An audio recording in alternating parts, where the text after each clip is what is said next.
make my side softer? Can I make my side firmer? Can we sleep cooler? Sleep Number does that. Cools up to 8 times faster and lets you choose your ideal comfort on either side. Your Sleep Number setting. And now save 50% on the new Sleep Number Limited Edition Smart Bed. Limited time. Exclusively at a Sleep Number store near you.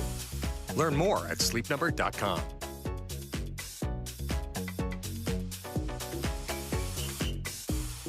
Are you in search of a fulfilling career where you can work on a team that provides you room to grow, learn, and thrive every day? Focus Engineering and Surveying is looking for individuals to join their team who take pride in the customer service they provide and have a passion for their clients to be successful. No experience in engineering, CAD design, or surveying? No problem. Focus will train those who fit their team culture for rewarding careers in surveying and CAD design. If you can align with the core ideology and the Focus team culture, if you're internally driven, team-oriented, client-focused, and love personal development and growth, Focus Engineering and Surveying is the place for you. Enjoy a positive work environment and paid internship opportunities, plus fantastic benefits like great health care with 80% employer-paid premium and HSA matched up to $200 per month, 401k, vacation, even annual performance bonuses. Start your journey towards your new and fulfilling career. Apply now at FocusUtah.com. That's FocusUtah.com.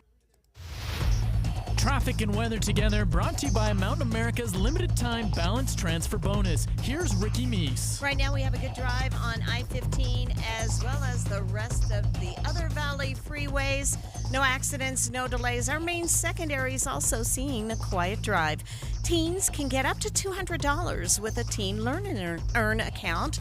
Plus, continue earning rewards as they master the essentials of finance. More at cypresscu.com/teen. Ricky Meese in the KSL Traffic Center. Today's high expected to get up to 45 degrees. We do have a storm rolling into town tonight, bringing some more valley rain and mountain snow. That storm will carry over into Thursday morning. Right now, it's mostly cloudy and 44 degrees. I'm Verl Johansson from the KSL Common Spirit Health Studios. Listen online at kslnewsradio.com. We're Utah's news, traffic, and weather station. Inside Sources. Inside Sources. A new presidency, new state leaders, and a new legislative session. Utah's top political experts discuss the day's biggest stories. Only on KSL News Radio. Eye on the Hill 2025. Special coverage on Inside Sources. If you thought this year's legislative session was a little bit slower, perhaps a little bit quieter than normal, well, think again. Everything may have changed yesterday in a feisty hearing on Utah's Capitol Hill. Things are getting very interesting regarding a few pieces of legislation, primarily public government records here in the state of Utah.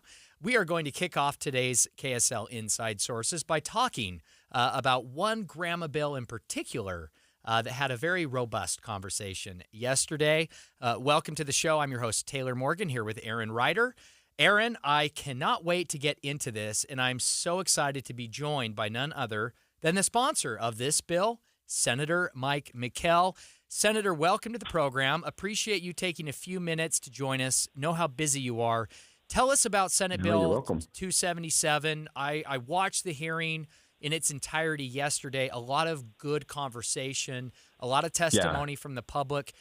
Give our listeners, if you can, just a brief overview of the bill and what you're trying to accomplish with it. Yeah, and I appreciate that, Taylor and Aaron. It's good to be on the show. And first and foremost, we're not trying to restrict the public's access to records. That's the last thing we want to do.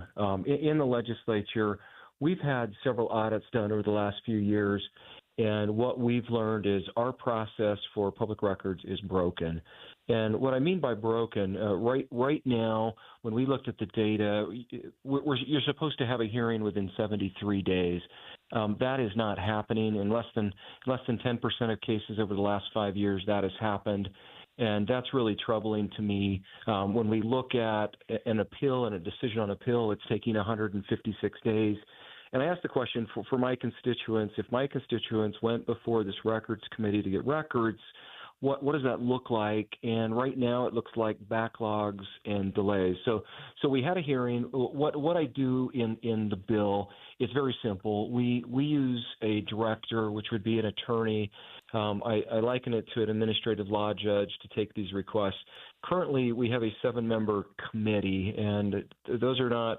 We appreciate the 7-member committee. They're volunteers, but we ask them to do very legal things. For example, we give them authority to issue subpoenas, compel testimony and evidence, to impose fines and penalties, and make legally binding decisions. And I think that's a big part of why there's been backlog. That's a very difficult task. And what this bill does is it says, is there a better way?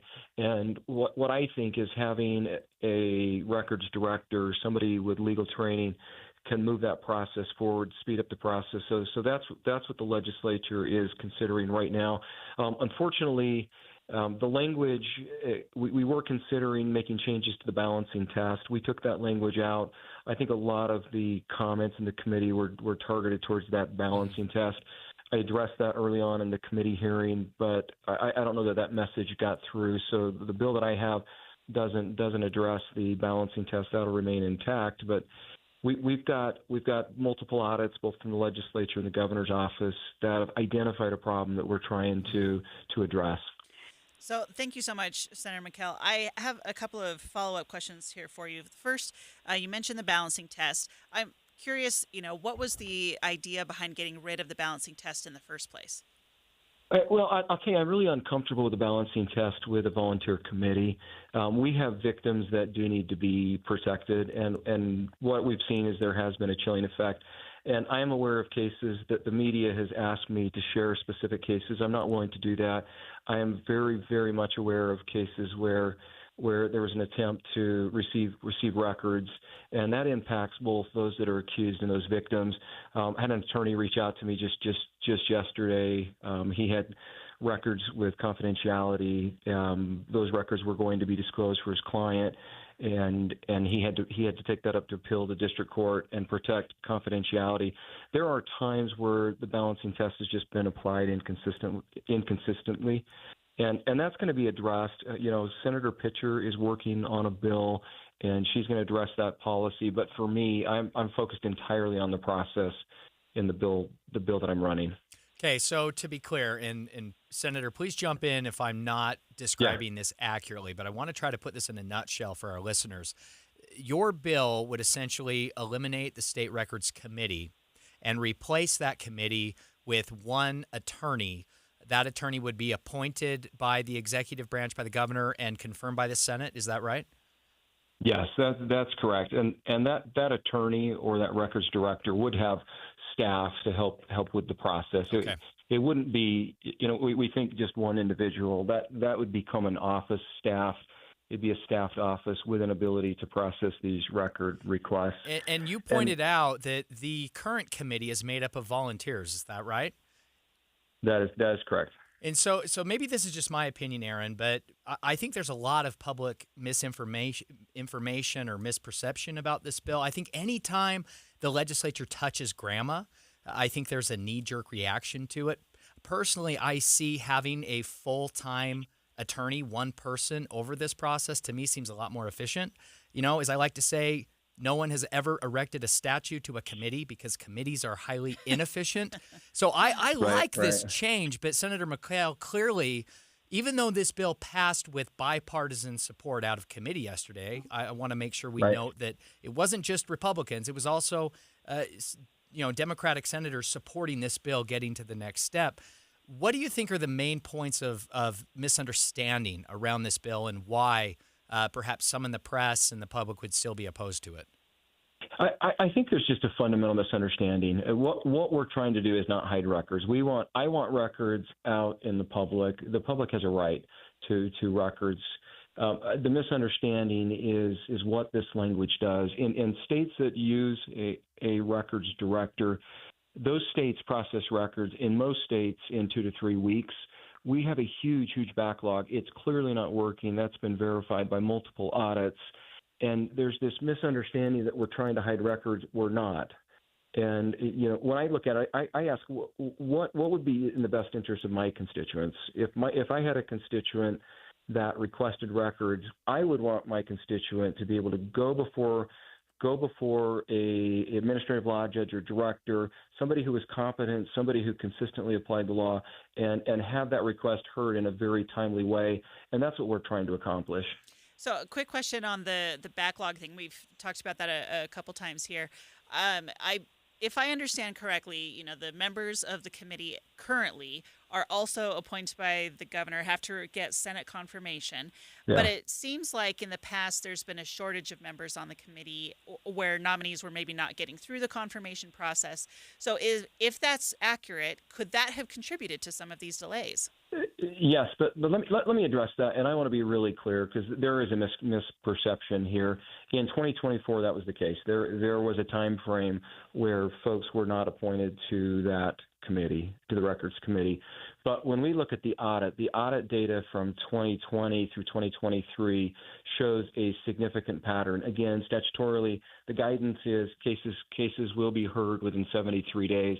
In 2022, only 1 out of 48 cases was actually heard within that 73-day time period. In 2023, the average notice of appeal issued that it took to do a decision was 156 days. So yes, there was a problem in 2024. The Records Committee was definitely short. We were short on membership, but that was not the case in the audit that looked at the past 5 years, and this problem has existed far beyond 2024. Senator McKell, what is next for this bill? It goes to the Senate floor from here? Yeah, it'll go from the Senate floor from here. And to be clear, we're still working with stakeholders. We're still working with the media coalition. They've taken. My understanding is they've taken a neutral stance on the bill at this point. We're still working through that. But I want input from the public. I appreciate constructive input. There were parts of the committee hearing that probably weren't constructive, but I think constructive feedback is merited at this point. But it'll go through the Senate and then work its way through the House. Yeah, appreciate that. We should note, I don't know that we mentioned, Aaron, that the bill was substituted in the Senate committee yesterday. It was changed already due to some of the response from the public or the press and into public input. So certainly, Senator McKell, appreciate your willingness to hear those concerns and respond to them, and grateful for your time joining us here on Inside Sources. Okay, thanks, guys. Coming up next, we're going to continue this conversation about this grandma bill, and we're going to hear from a member of the press and hear kind of another perspective on this piece of legislation. That's coming up next. Stay right here. It's a week of snowy weather ahead, and that can mean a slower drive when you're heading to work or on your way home. We try to make this easy.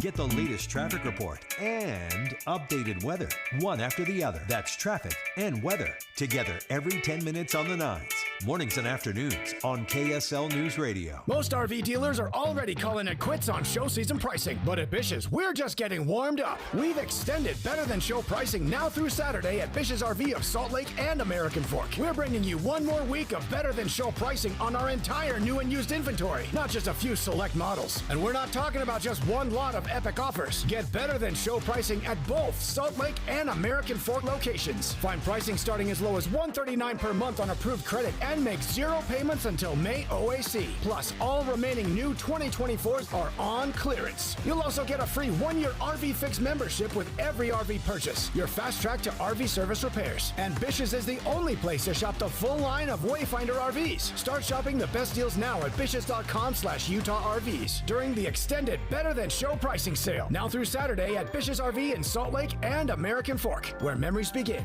OAC based on 20% down, 8.99% APR for 180 months. Document numbers 84832, 84308. Subject to prior sale. See dealer for details. Deal number 822B426B. Boy, right after the holidays, everyone needs a little cash, right? Oh, yes. We have great news for you. Right now, UCCU, Utah Community Credit Union, will pay you for your auto loan and credit balances. So all you have to do is just transfer your auto loan or your credit card balance to UCCU. And on top of giving you a low interest rate, which will save you money, UCCU will give you 1% cash back up to $250 on every loan you transfer. Amanda, as soon as I heard about this, I said, I'm in this exact situation. I transferred. I actually had to have 2 loans to get my car a year ago. Yeah. Long story. got it consolidated into one, and they paid me 1% back for each thing. I've got one payment now instead of two. It's so much easier, and it took me maybe basically an hour. I just went straight to the website. I applied. They said, you got to send me these documents. I did, and all of a sudden, within a couple of days, I had it all set. This is how easy they are to work with, always looking for ways to help you and your family. You can find out more on the UCCU mobile banking app or just go to uccu.com/transfer. Utah Community Credit Union. You're going to love where you bank. At Intermountain Children's Health, we've created a bold plan called Primary Promise to build the nation's model health system for children. Help us achieve this once-in-a-generation vision so together we can bring the world-class care of Primary Children's Hospital closer to home for every child in our communities. For more than a century, Primary Children's has kept the child first and always. Join us for the next 100 years. To learn more, visit primarypromise.org. The KSL News Radio Movie Show comes to My Hearing Centers Friday from 10 to 1. But first, discover what My Hearing Centers can do for you. My Hearing Centers uses advanced technology to diagnose and treat hearing loss. These comprehensive evaluations determine the best treatment options. Then enjoy lifetime support with regular check-ins, cleaning, and maintenance. Call My Hearing Centers at 801-701-1629. 801-701-1629 for more details. My Hearing Centers has offices from Ogden to St. George. Getting help with plumbing repairs is easier than you think. All you have to do is call Any Hour Services or schedule an appointment at anyhourservices.com. No one helps more homeowners than Any Hour Services. Inside Sources. Inside Sources on KSL News Radio. Okay, well, last segment we chatted with State Senator Mike McKell about his bill to amend how government records are managed and accessed. We talked about a whole bunch of things. We are going to just piggyback on pretty much all of them in this segment. But this time, we've got the perspective of someone who works with public records on practically a daily basis. KSL investigator Daniela Rivera joins us in the studio for this continued coverage. Welcome, Daniela. Thanks for joining us Thanks today. for having me. All right, so the first thing I want to ask you, one of the things that Senator McKell told us in the last segment is that the Media Coalition has now taken a neutral standpoint on this substituted bill. Tell us your thoughts on that. Do you agree with that? Is that what you're hearing on the media side? That's not my understanding. I actually just wrapped up an interview with First Amendment attorney Jeff Hunt, part of the Media Coalition. The Media Coalition is really relieved that the attack on the balancing test has been removed from this bill, but still sees challenges with what it says now and what that could mean for citizens. So tell us a little bit about that. What are some of the challenges that the Media Coalition still sees in this substituted bill? I think it's very similar to the challenge to the concerns we heard loud and clear from citizens last night who don't trust the consolidation of power into one person who's completely beholden to the governor and legislature for their livelihood. We heard from citizens that they trust the State Records Committee. They feel like it's fair, and it's kind of like the great equalizer. Any citizen can go and be heard, and there's citizen input. And I think there's great concern among Utah citizens that this bill shifts power away from them toward the government, and it removes citizen voices that are currently involved in the process.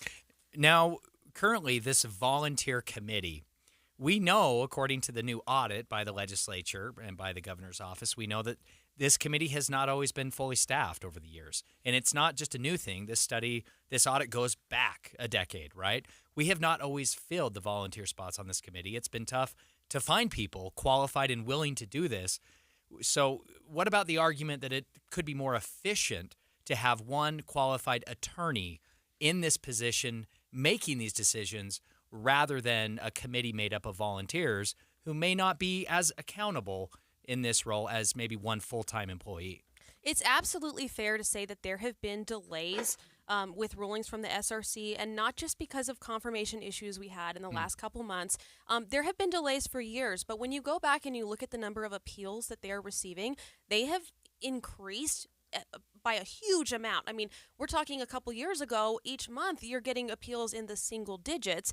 And now, I was just looking at the data. I don't have it in front of me, but there's, a month with more than 40 appeals that came in that month. So I question whether the efficiency, the delay problem, I heard the senator say the system is broken.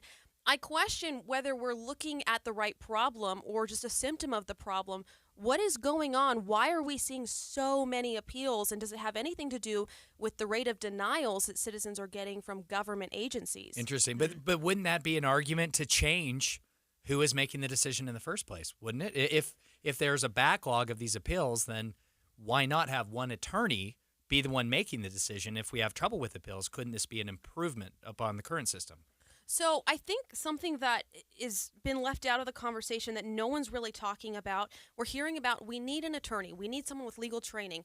Well, I just want to point out that Todd Sheeran is the Harriman City Attorney. He currently sits on the SRC. And long before that, the Attorney General's office has always staffed counsel. Every time I go to the SRC, they have counsel there staffed from the AG's office who advise them on the law.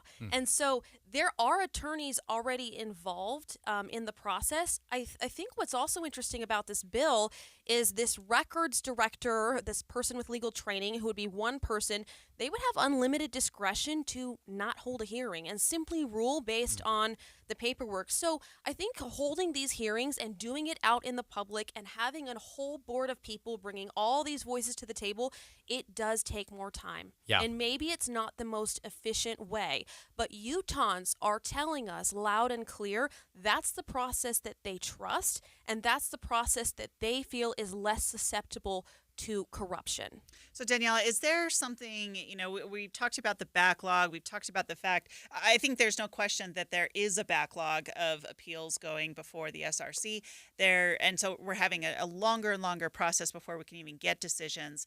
If the solution isn't putting it into a full-time attorney with a staff that can review these, what is the solution for dealing with that backlog, right? I think that's what Senator McKell is saying, let's just devote people to this full time and try and get them the resources they need to get through the backlog and to deal with the number of cases that are coming up.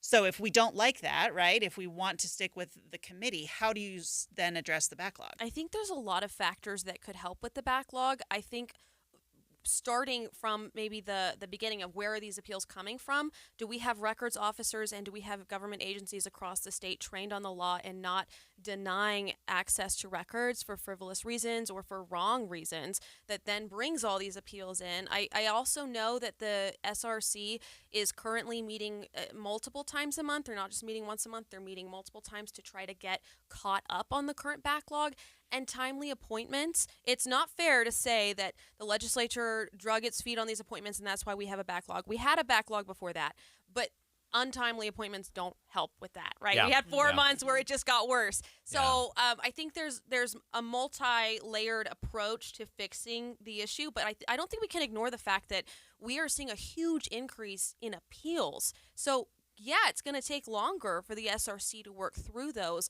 And at the end of the day, what process do Utahns trust? Yeah. They're telling us they trust the SRC, not so much one person who's appointed by the governor and dependent on the governor for their livelihood. I think we have to point out a little bit of irony when it comes to inefficiency in the legislature being a sticking point here, right? Because, we don't always look to our lawmaking bodies to be highly efficient in the way they conduct their business. Certainly that has not been the case.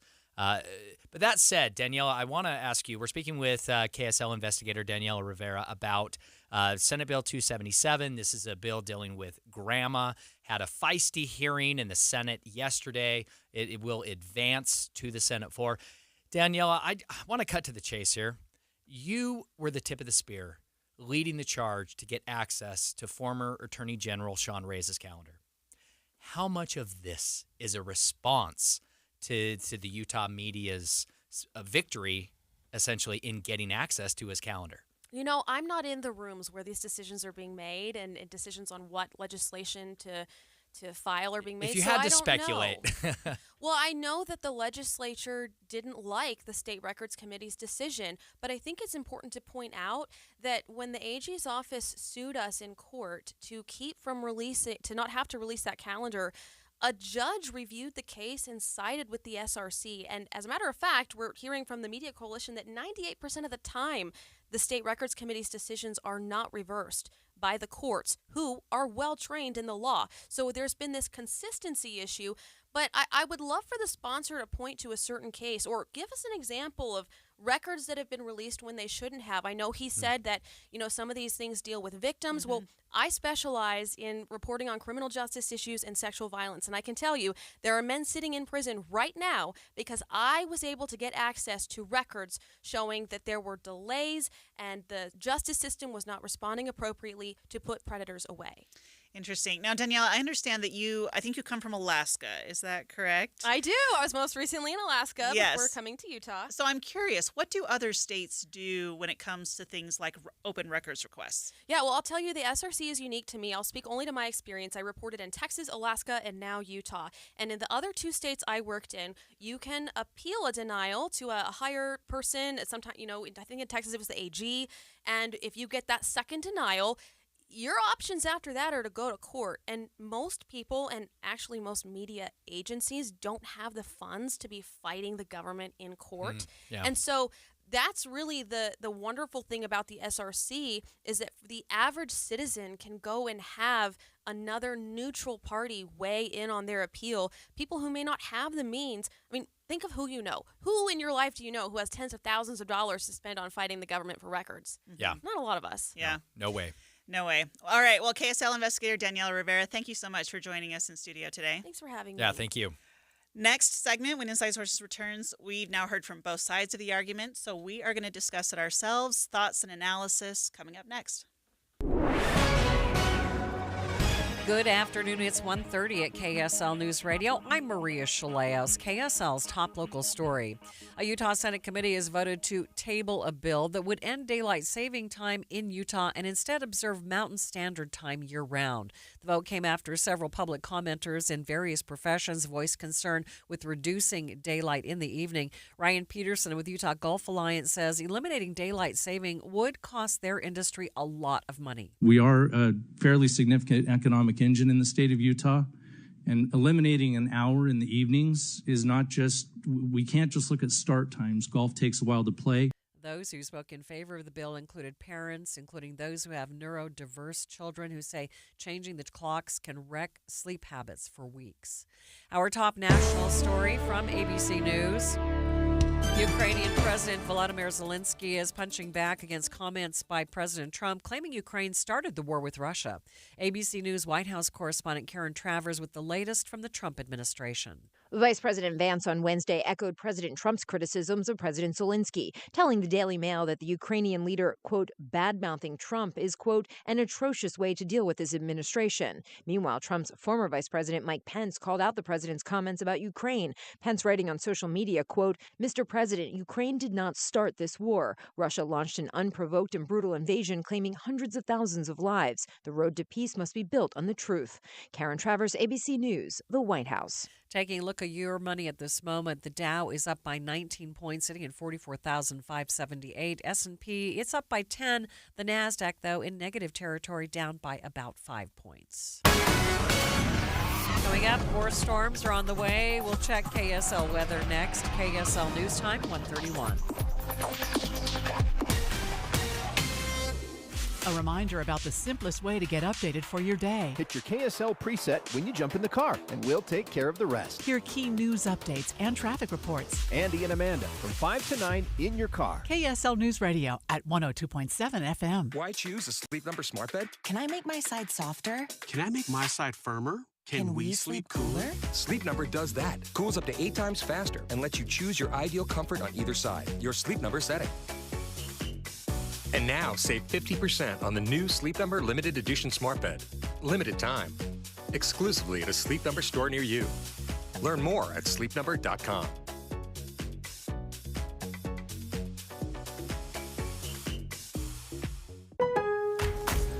Lowe's knows that your business is built on speed and trust. That's why the Lowe's Pro Desk is here to get you what you need the moment you need it. We'll help you plan your project, calculate your materials, and pivot when your job takes an unexpected turn.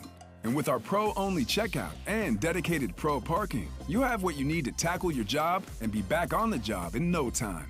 Just visit us at the Pro Desk. Lowe's knows pros. We help. You save.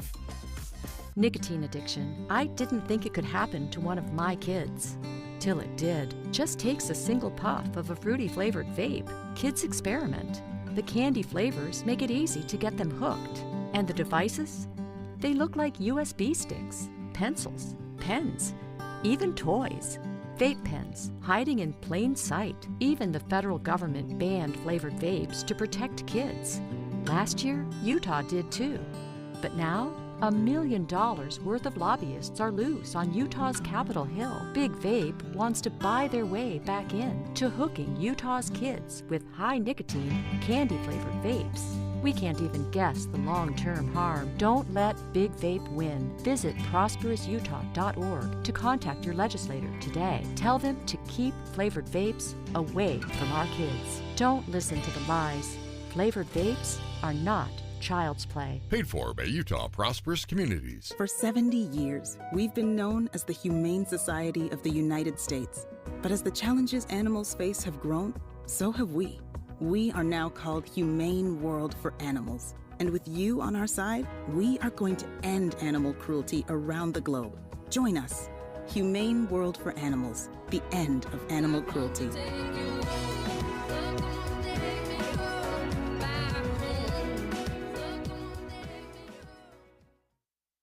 Fabric Talk. Hello, my love. I am your living room carpet. I see everything. I feel everything. After a while, I smell like everything, including Sir Pickles, who you snuggle with while binging that dating show you can't stop watching. So, how about we freshen things up with Febreze Fabric Spray? Oh, and a big spray for my pals, couch and ottoman. Ah, yes, refreshing. Breathe happy, Febreze. La la la la la. Traffic and weather together is brought to you by Mountain America's limited time balance transfer bonus. What's happening, Ricky? We do have a couple of crashes on I-15 in Salt Lake County. A small accident, a single vehicle over to the shoulder, southbound I-15 just after 7200 south. Our other crash is in Utah County, northbound I-15 near 4th North in Payson on the right shoulder. Whipple Service Champions, your cooling, heating, plumbing, drains, and electrical specialist. Whipple that away. Ricky Meese in the KSL Traffic Center. Clouds have moved back in. Chance of showers increasing to 30% throughout the afternoon and evening, up to 70% of a chance of a rain-snow mix tomorrow. Temperature dropping down to 42 for a high tomorrow. Right now, it's cloudy, 44 degrees downtown. I'm Maria Shilaos from the KSL Common Spirit Health Studios. Listen online at kslnewsradio.com. We are Utah's news, traffic, and weather station. Inside Sources. Inside Sources. A new presidency, new state leaders, and a new legislative session. Utah's top political experts discuss the day's biggest stories. Only on KSL News Radio. Eye on the Hill 2025. Special coverage on Inside Sources. For the past half hour here on KSL Inside Sources, we have heard from two sides of the argument for and against changing Utah's open records law, changing Utah's State Records Committee, eliminating the committee, and instead appointing and confirming one full-time attorney who is an employee of the state who would be in charge of the state records process rather than a multi-member volunteer committee. We spoke with State Senator Mike McKell at the very top of the show, and he told us about the bill and his intentions, motivations for wanting to make these changes. Last segment, of course, we were joined by KSL TV investigator Daniela Rivera. She shared her concerns, not just for herself, but on behalf of others in the media about these changes. Aaron, let's continue the conversation by reacting ourselves and kind of sharing some of our thoughts or opinions to this. I do know, having spent more than a decade at Utah's Capitol during the session, I know that any time legislators touch GRAMA, and of course GRAMA is the acronym for Government Records and Management Access is the acronym, I believe. I don't always get my acronyms right, Aaron, but frankly, there are so many government acronyms that no one can keep track of them these days. The only one I can remember is DOGE, right? That's the one I know for sure. But getting back on track here, anytime legislators open GRAMA or revise GRAMA, there is, without fail, a knee-jerk, pretty extreme response by those in the press and the public. And an assumption is often made that legislators are trying to limit access somehow to government information. I have seen that time and time again. Now, I want to be careful. There have been times in the past when the legislature that's has not unwarranted. Yes, when the legislature has tried to limit access. My personal opinion is I don't think that is what Senator Mike McKell is trying to do here. I do not think he is limiting access. I think this is about efficiency. But Aaron, we may disagree on this. How are you reacting? What's your perspective? Well, so in law school they teach you to issue spot, right? It's one of the big things that you learn in law school, and to really kind of cut through all the noise and figure out what the key arguments are. I see this as really coming down to two main points.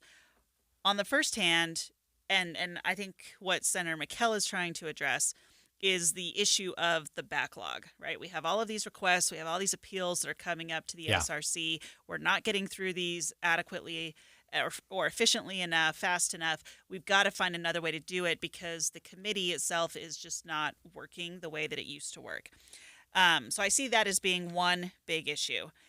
Then on the other side, I see the public's and the media's concerns over fear of losing access, right? And so you have concerns about their like you said, they're tweaking grammar. We're going to lose out on the ability to access this information. Yeah. It's interesting listening to Daniela talk about some of the things she's seen in other states, and what I take away from that is that Utah actually has a fairly open process, and so I can understand the concerns for losing that access. Yeah. But, and I think so much of this, if I may just interject, and I asked her about this at the end of the segment, if how much of this she thought might be related to the recent fight over access to former Attorney General Sean Reyes' calendar. A big fight, right, in court. Yeah, it was a big fight. Between members of the press, the State Records Committee, and, of course, the judiciary. We are fresh off the heels of that fight, Aaron, and I think a lot of this could just be a timing issue. Yeah, I do think that's the case. And, I give the legislature a lot of credit for a lot of things, but timing and, the PR side of things is not something that they're always great at. And this could be one of those instances where, Senator McKell is absolutely right in what he's trying to do, but the timing of it is not great when it comes on the heels of this big fight with the media over access to a public record. Now, when I talk about these two different points, I think that's interesting because what that means is that all of these arguments we have to look at through that lens, right? And we're talking about when we're talking about access to attorney's fees, when we're talking about any of this, that is really what it comes down to me. Now, what I find interesting is that if you look at the breakdown of who sends these requests into the SRC, over half of them come from the general public. Yeah. Which is almost a lot. 60%. Almost right? 60%. 57% come from the public. Only about 34% come from the media themselves. And then the rest is kind of broken down between businesses and some other types of entities. Yeah. But that's a pretty significant thing that most of these appeals are coming from the general public. I don't know that necessarily, does one person versus a committee really change anything there? I don't know. I know. At least I have an opinion. Okay. And I know my opinion, and that is that committees are just by nature inefficient, especially a 7-member volunteer committee. These are all individuals who are appointed by the governor, and then they are confirmed by the Senate. Yeah. They're volunteer citizens doing this job. Of course there's going to be a huge backlog, Aaron. I can't think of any possible organizational structure that is less efficient than a committee made up of volunteers. Well, and to Daniela's point in the last segment, you have this committee that's now meeting multiple times a month. Yeah. And that's a lot to ask. Would you sign up for that job, Aaron? Gosh, when she was saying it, I was like, yeah, that's not the committee I'd want to be on. No, thank you. I'll take the activities committee in my neighborhood, but I'm not doing the State Records Committee. Yeah, no. That would be a lot just to try and get through all of those.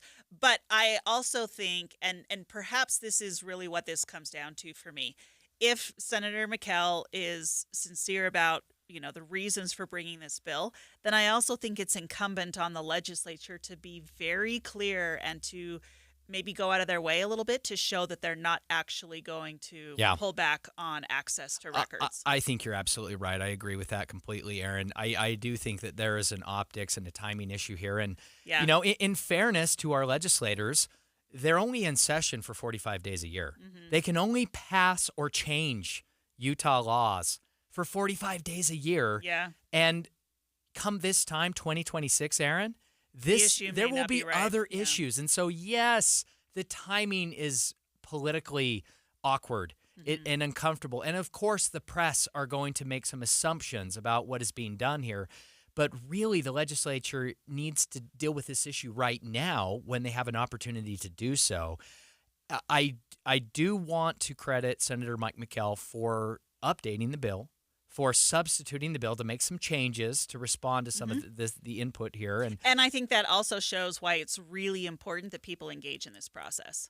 That's a really good point. If you are a cynic or you're skeptical or you think the legislature is just out to get you and they're going to do what they're going to do regardless of public input, we have seen time and time again, even this session, that bills change due to public input.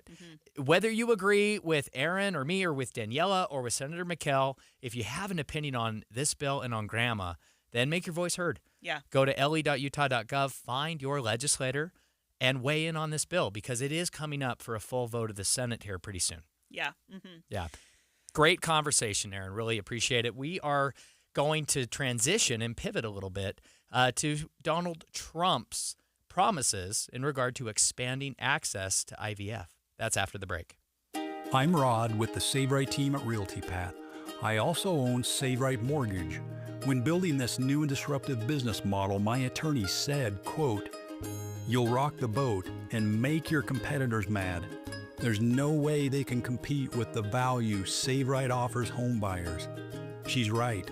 Other real estate agents and mortgage lenders can't compete with Save Right. However, Utah homebuyers love Save Right. Save Right homebuyers get bankbuster loans with below market interest rates. Save Right clients buy bigger, nicer homes. Their monthly payments are hundreds less. Bankbuster loans save homebuyers hundreds of thousands in interest. Start with a rate in the twos. Call 801-APPROVE or visit SaveRight.com. Start with a rate in the twos. Call 801-APPROVE or visit SaveRight.com. KSL Broadcast Group contests are open to participants 18 years of age and older that are residents of Utah, unless otherwise specified. Employees or agents of the station, Bonneville International Corporation, other area radio stations, or any entity associated with the contest may not enter. Persons who have won in the last 30, 60, or 90 days from a station contest or event may not be eligible. Full general contest rules are available at kslnewsradio.com/contests. Tim Jr. here from RGS Exteriors. And did you know that we get a bunch of service calls per year from people who didn't even hire us? That means they originally hired someone else to replace their siding, gutters, and windows. Then later, when a problem popped up, they tried to call their contractor back to fix it, only to find out that the contractor has ceased to exist. They're gone, done, out of business. At RGS Exteriors, we've been serving Utah for 70 years. As a fifth-generation owned contractor, we've got customers who are the grandkids of our customers we had in the 1950s and 60s. We're not going anywhere. We will be here when you need us, period. For siding, gutters, and windows, now and forever, call RGS Exteriors at 801-280-3110 or visit at rgsexteriors.com. That's 801-280-3110 or rgsexteriors.com. The RV party is still going on through this week only in the KZRV Mega Tent at Motorsportsland's Mill Creek store. Check out hundreds of the newest RVs, all with extended event pricing. See the latest RV accessories and enjoy exciting activities including kids movie night, RV seminars, on-site radio events, yard games, food trucks, live performances by the WMCA Masters Band, Tangent, and the youth band Goose Juice. Plus, take your last chance at over $30,000 in prizes.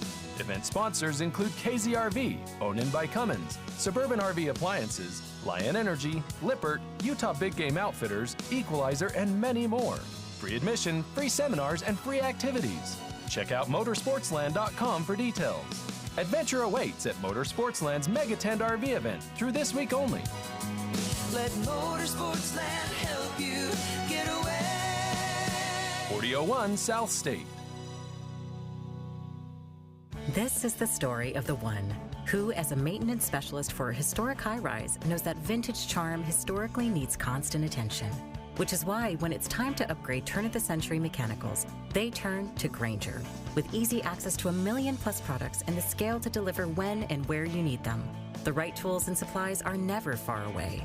So the one can keep that vintage building running like new. Call, click Grainger.com, or just stop by.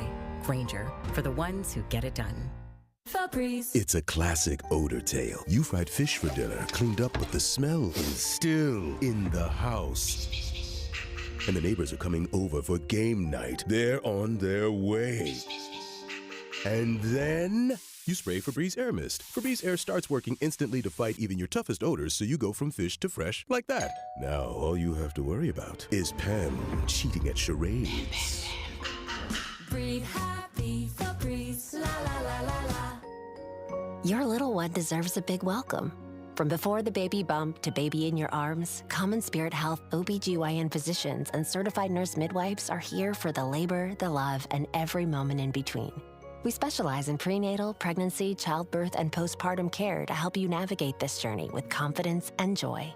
So when the big moment arrives, you can welcome baby with the warmest hello of all. Hello, human kindness.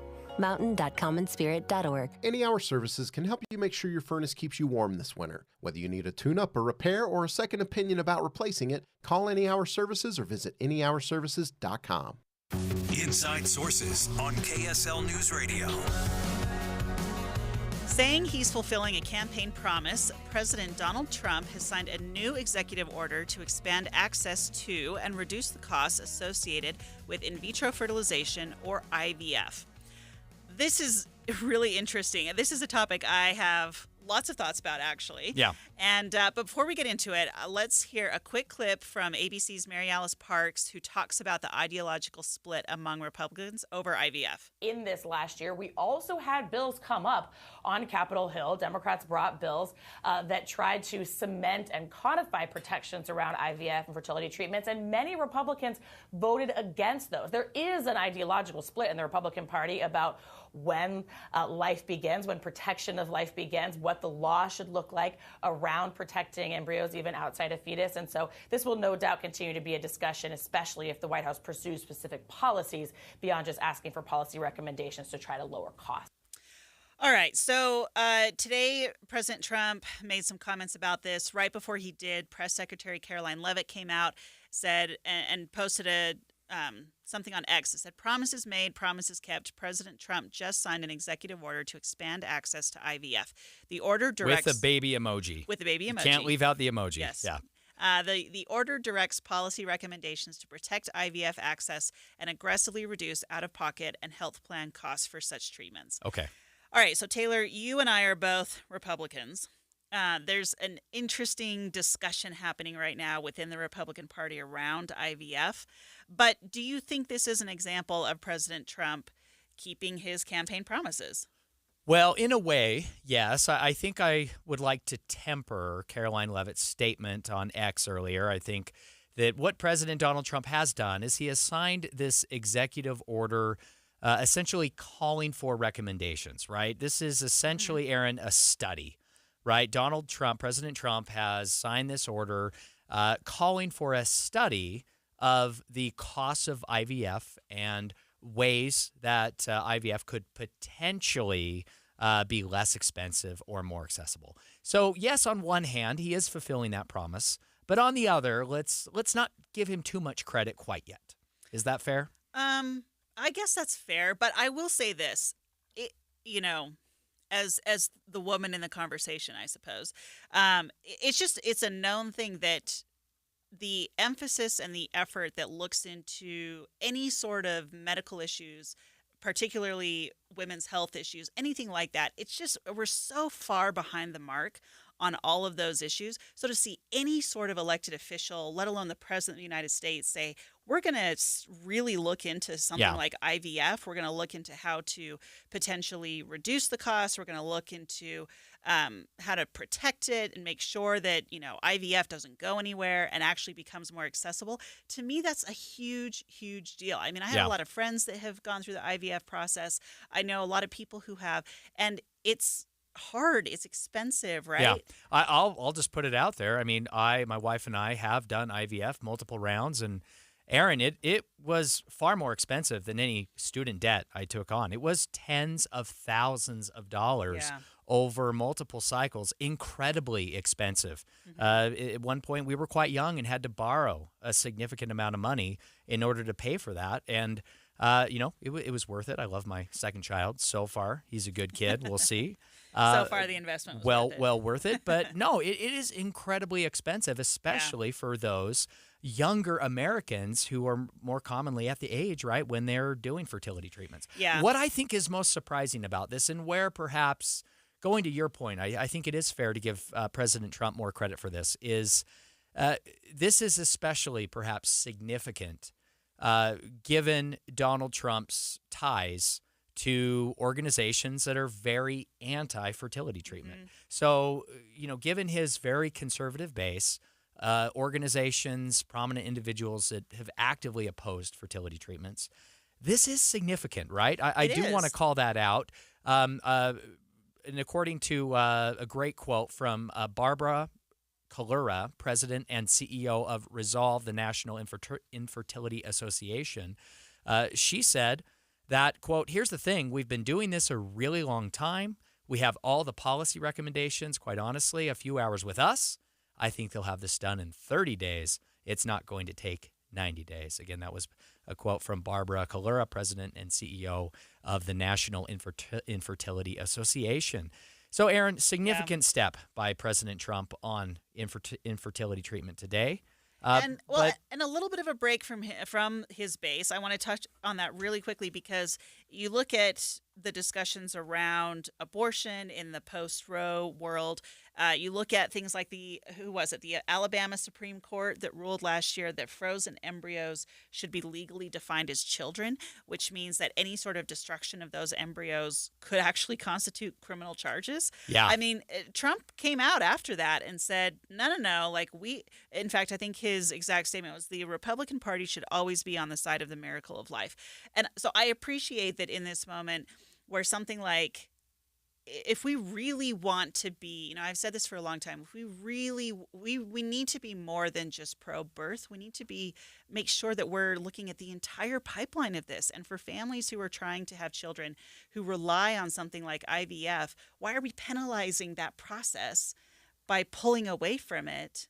Anyway, I really appreciate that he's actually doing anything about this. Yeah. Because he could have just made the promise and then walked away from it. So why do you think, Aaron? What is the motivation for Donald Trump to take this action, to sign this executive order? Again, this is a study, 90-day study gathering of recommendations on how to make fertility treatment more accessible, more affordable, right? So other than just wanting to keep a campaign promise, Aaron. Oh, but I do think that's an important motivation. Do you think that is it? Do you think that's the motivation? I don't know if that's the sole motivation, but I do think that he cares a lot about keeping his campaign promises and about being able to say that he has kept his campaign promises. And this was one of them. Yeah. And, who knows? Maybe there are things personal to Trump where this is an issue that, maybe we just don't know about. Yeah. Is this the latest example of Donald Trump populism versus traditional conservatism? I don't know about that because I actually think it's more of a populist move to go away from IVF than it is for traditional I don't know, whatever we're defining as traditional conservative. I think the more traditional conservative movement would actually be pro-IVF. Yeah. But I think it's the very, the much farther right, kind of more populist movement that's anti-IVF. Yeah, we know that, of course, recent pieces of legislation that have been proposed in Congress have been brought by Democrats, right? And those bills were trying to codify protections around IVF and fertility treatments. And mostly Republicans voted against those in a fairly party line vote. We know there's still this ideological split in the Republican Party about fertility treatments, of course, fertilized embryos. Aaron, this is a very difficult challenge, I think. This is a new frontier for the National Republican Party. And Donald Trump, I think, has framed the politics now. Yes, I think that's true. Yeah. And it really dives into the nuance around reproduction, really, and the fights that are happening in the reproductive world. Now, you mentioned that most Republicans voted against legislation previously, but I did want to call out that Republican Senators Ted Cruz and Katie Britt did introduce legislation last year that they claimed would protect IVF by barring states from receiving Medicaid funding if they implemented a ban on IVF. Okay. It didn't go anywhere, and there were a lot of critics who said, no, this would motivate states to actually leave the Medicaid system and to reject Medicaid funding. But it is interesting that Ted Cruz and Katie Britt brought that legislation. Should insurance companies be required to pay for fertility treatment? I like that idea. I do too. But, I've had to pay for it myself, and it was a lot of money. Again, if we want to promote families, if we want to promote people having children, then we need to address the issues and the reasons why sometimes people can't. And if IVF can help, why would we penalize and people more for and more that? young Americans need help with IVF. Yeah. All right, coming up in the second hour of Inside Sources, we're going to continue our coverage of President Trump and talk about his dealings with Ukraine and why he's terminating a slew of U.S. attorneys. Some additional changes as well that could come to Utah's judicial system. So stick with us. We'll be right back. KSL FM Midvale. KSL Salt Lake City. From the KSL Common Spirit Health Studios, this is KSL News Radio. Utah's news, traffic, and weather station. Good afternoon. It's 2 o'clock at KSL News Radio. I'm Maria Shilaos. KSL's top story this hour. The man who confessed to shooting and killing a man in a road rage incident near Jordandale State Park in September was in court today. Greg DeBoer claims that the shooting was an act of self-defense. He is currently facing a felony obstruction of justice charge, not murder, for not reporting the shooting initially. Prosecutors may file more charges later. Today, a judge allowed him to remain out of jail as long as he wears an ankle monitoring bracelet. DeBoer is due back in court in April. Our top national story from ABC News. RFK Jr. says he's going to investigate certain medications that treat depression and anxiety, saying they make people violent. ABC News spoke to a board-certified psychiatrist, Dr. Sasha Hamdini. SSRIs do not make you dangerous. In fact, you're far more likely to have issues with violence towards you if you're dealing with untreated mental illness than to have feelings of violence towards others. RFK Jr. also claims that these drugs can be as addictive as heroin, which is not backed up by science. Taking a look at your money at this moment, the Dow has rebounded after being down for most of the day, ending the day up by 71 points, sitting at 44,627. S&P up by 15, the NASDAQ up by 15. Get ready for some wet weather. We'll check the forecast coming up next. KSL News Time, 2:01.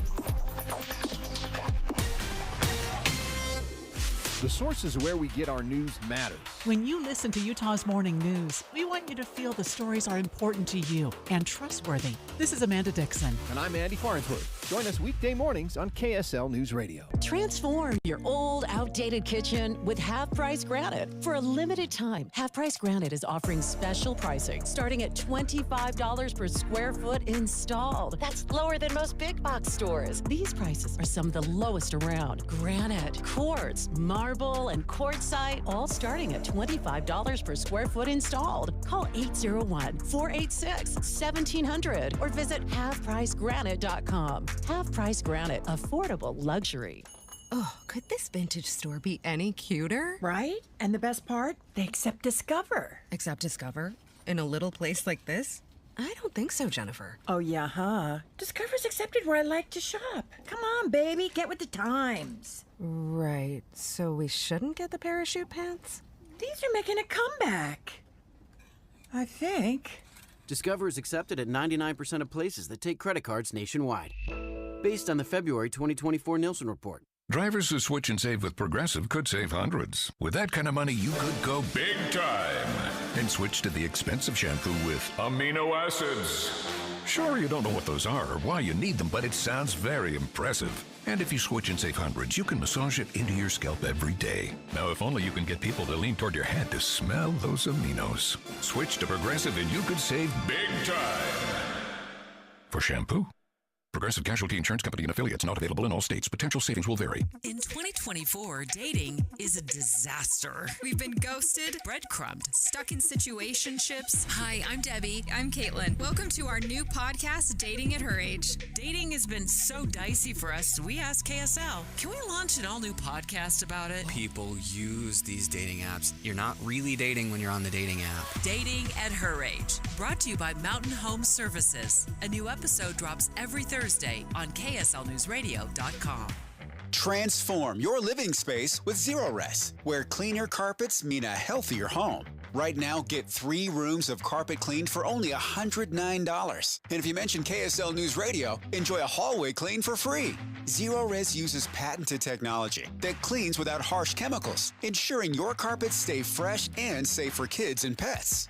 Experience faster dry times. Your carpets will be ready in hours, not days. Plus, with the Zerorez Gotta Love It guarantee, if you're not satisfied, Zerorez will re-clean for free within 30 days. Spring is around the corner, making it the perfect time to tackle your cleaning. Did you know up to 40 pounds of debris can accumulate in your carpets annually? Refresh your home with Zerorez's Deep Clean, removing winter's grime and odors. Let Zerorez help you refresh your home. Call 866-ZEROREZ or visit Zerorez.com to schedule your appointment today. That's 866-ZEROREZ or Zerorez.com. Traffic and weather together. It's brought to you by Mountain America's limited time balance transfer bonus. Here's Ricky Meese. Not seeing any freeway delays, but we do have a crash in Davis County. This is on Parish Lane at the I-15 junction over to the right at that ramp to the freeway. All traffic is able to get around it without a problem. The Salvation Army's Harbor Light program helps people battling addiction rebuild their lives with shelter, recovery, and hope. Your donation makes programs like Harbor Light possible. Search the Salvation Army Utah to learn more. Ricky Meese in the KSL Traffic Center. Showers increasing across the Wasatch Front, 30% this afternoon into this evening, 70% by tomorrow. And tomorrow, a rain-snow mix. Right now, it's cloudy, 44 degrees. I'm Maria Chaleos from the KSL Common Spirit Health Studios. Listen online at KSLNewsRadio.com. We are Utah's news, traffic, and weather station. Inside Sources. Inside Sources. A new presidency, new state leaders, and a new legislative session. Utah's top political experts discuss the day's biggest stories. Only on KSL News Radio.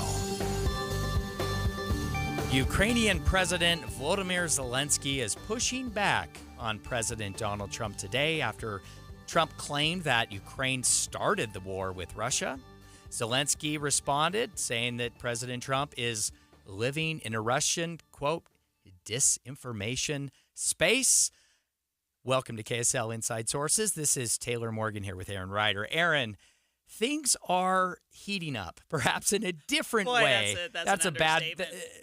Things are getting very, very, let's say, complex and controversial when it comes to President Donald Trump's efforts to end the war in Ukraine. Of course, President Trump has been clear all along on the campaign trail, promising to end the war in Ukraine. Before we get into this conversation, let's hear from ABC's Patrick Revel, who's in Ukraine. The comments from President Trump have really sparked outrage and fury here in Ukraine. This claim that it was Ukraine and not Russia that began this war and that Ukraine was to blame for this unprovoked invasion that has caused so much enormous destruction and suffering here. We also heard President Trump seeming to attack the legitimacy of Ukrainian President Volodymyr Zelensky, saying that he only has 4% approval rating. Now, in reality, most respected polls in this country show that he has more like 50% approval. Aaron, what on earth is happening with the war in Ukraine? Oh my gosh, Taylor, I don't even know. I mean, it's not just that Trump called or blamed Ukraine for starting the war is that he also called Zelensky a dictator. Yes. He said, a dictator without elections, Zelensky better move faster. He's not going to have a country left. Like, I just... So on the show, Aaron, on the show yesterday, I was hosting with fellow Inside Sources co-host Rusty Cannon, and I took the position of defending what President Trump was doing with the war in Ukraine. And are you there today? No, I am not. I can't. Like, the latest comments from President Trump are just absurd. They are not at all factual, and it is making it very difficult to support what President Trump is doing to try to end the war in Russia. Now, yesterday, here's my perspective. I was at a point where I thought that, okay, it's probably not great that we are leaving Ukrainian President Zelensky out of these peace talks. Yeah. However, I could understand that perhaps Russia President Vladimir Putin would not participate in these peace talks with President Trump if President Zelensky was included. So I was willing to kind of put that aside and argue in favor of doing something to change the status quo to move toward peace in Ukraine. Aaron, that is how I saw it. And today, fast forward, President Trump is now pursuing an all-out offensive, at least a public relations offensive, against Ukrainian President Zelensky. I did not see this coming, and to me, it's really upsetting. Yeah, I mean, there's been controversy for a long time over, allegations of corruption in Ukraine, concerns over where U.S. dollars are going in Ukraine and how the money is being spent, particularly when there are problems here at home. The fact that the U.S. seems to be funding a lot of this and the other European countries don't really seem to have a stake in it, even though it's in Europe.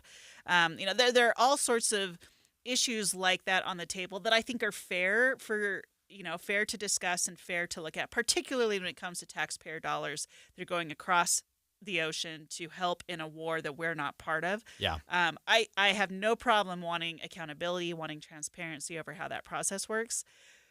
But this seems to be a pretty significant step towards I am going to negotiate with Putin, and Zelensky, you're out of it. Yeah.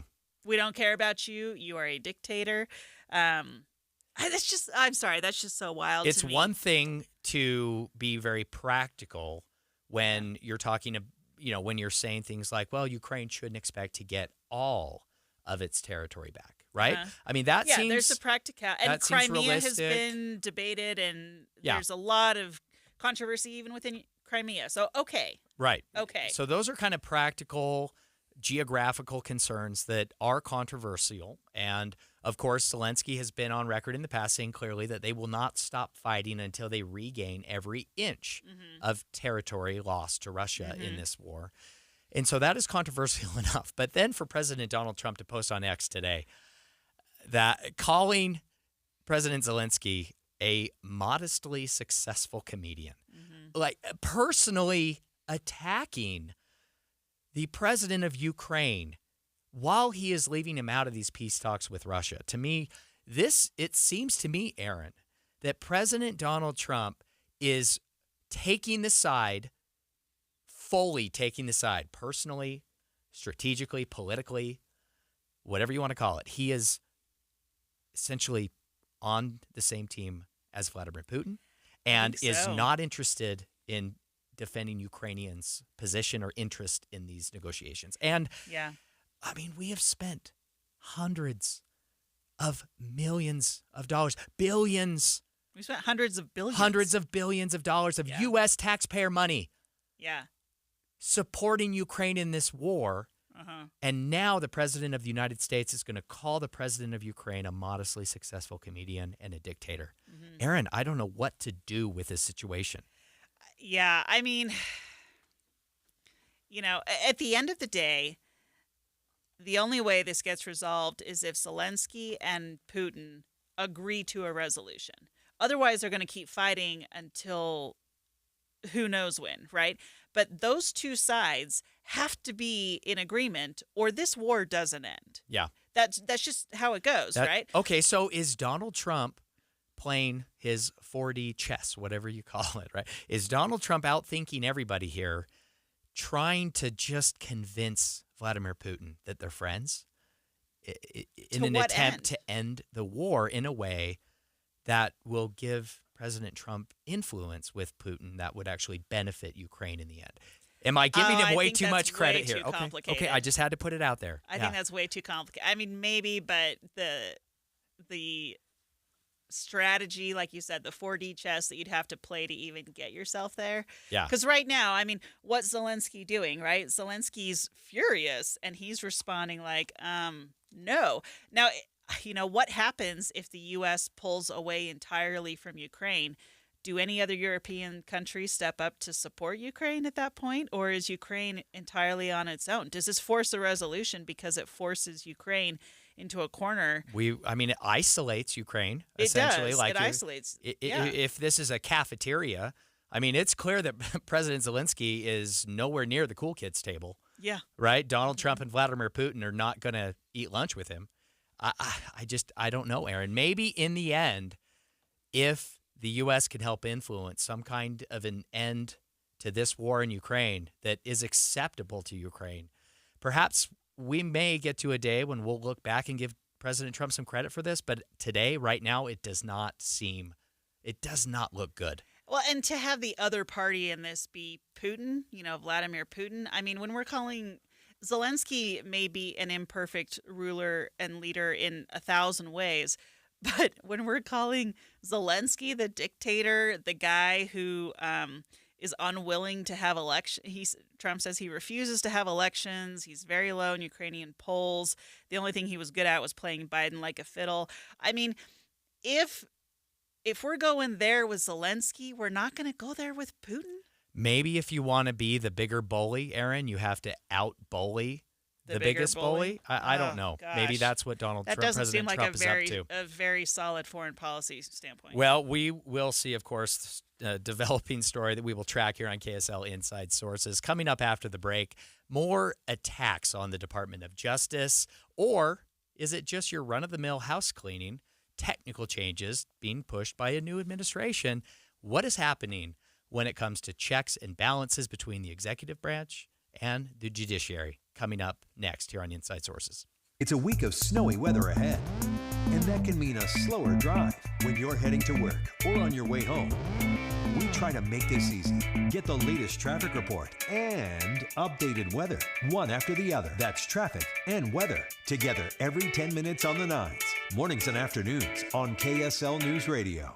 A CPA should be the first person you think of to help you get the most from your taxes. CPAs are the most qualified professionals to prepare your taxes, maximize your refund, minimize your tax liability, and tax plan your future years. CPAs are more competitive price-wise than the big box stores.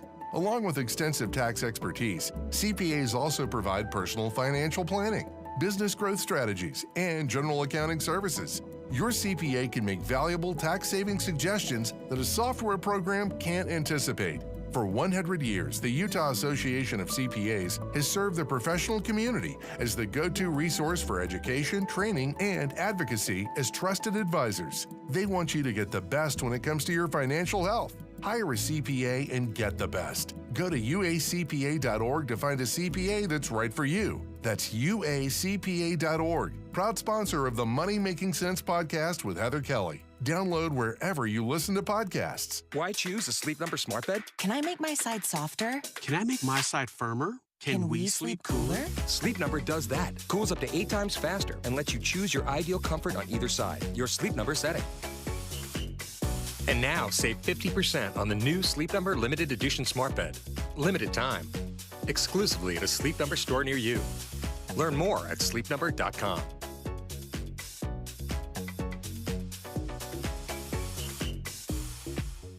Seems everything costs more these days. Gas, groceries, and when's the last time you checked your wireless bill? Yikes. When it comes to big wireless, if you're staying, you may be overpaying. Here's how to get the same fast, reliable nationwide coverage without the big wireless bill. Switch to Consumer Cellular. Plans start at just $20 a month, and that's not a short-term promo. Our US-based experts will get you switched and saving in about 20 minutes. Call 1-888-FREEDOM or visit consumercellular.com and start saving today. Plans include $5 credit for auto pay and e-billing. Most RV dealers are already calling it quits on show season pricing, but at Bish's, we're just getting warmed up. We've extended better than show pricing now through Saturday at Bish's RV of Salt Lake and American Fork. We're bringing you one more week of better than show pricing on our entire new and used inventory, not just a few select models. And we're not talking about just one lot of epic offers. Get better than show pricing at both Salt Lake and American Fork locations. Find pricing starting as low as $139 per month on approved credit and make 0 payments until May OAC. Plus, all remaining new 2024s are on clearance. You'll also get a free 1-year RV Fix membership with every RV purchase. Your fast track to RV service repairs. And Bish's is the only place to shop the full line of Wayfinder RVs. Start shopping the best deals now at Bish's.com/Utah RVs during the extended Better Than Show pricing sale. Now through Saturday at Bish's RV in Salt Lake and American Fork, where memories begin. OAC based on 20% down, 8.99% APR for 180 months. Customer is 84832, 84308. Subject to prior sale. See dealer for details. Deal number 822B426B. Sometimes when our furnace stops working, it's something simple we can fix ourselves, if we only knew how. What's up, everybody? I'm Mike Wilson with Any Hour Services, and the next time your furnace stops working, before you call a company out to fix it, try this first. Go shut the furnace down and make sure your air filter is clean. Go around the house and make sure the vents are open and there's nothing blocking the return air. If it's been a while since you've changed the batteries in your thermostat, go ahead and do that too. Then go turn the furnace back on, and if it stays on, you're probably good.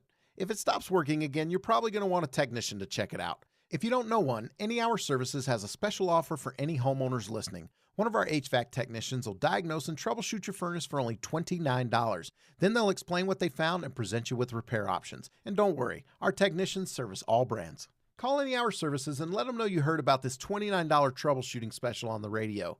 801-443-7400. You can Google Any Hour Services. You can even schedule online at anyhourservices.com. No one helps more homeowners than Any Hour Services. Inside Sources. Inside Sources on KSL News Radio. President Donald Trump has instructed the Department of Justice to fire all U.S. attorneys put in place by former President Biden. And although the action itself is pretty typical of a new administration, the way that Trump is doing it, of course, no surprise, is sparking additional concerns. All right, so as an attorney, right, Taylor, you and I have both spent time on Capitol Hill in Washington, D.C. Yeah.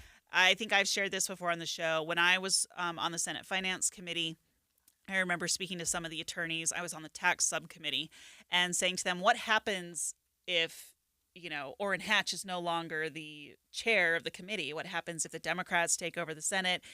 Do you guys stay on the committee or do you just, what happens? And they're like, well, they bring in their own people and we go get other jobs.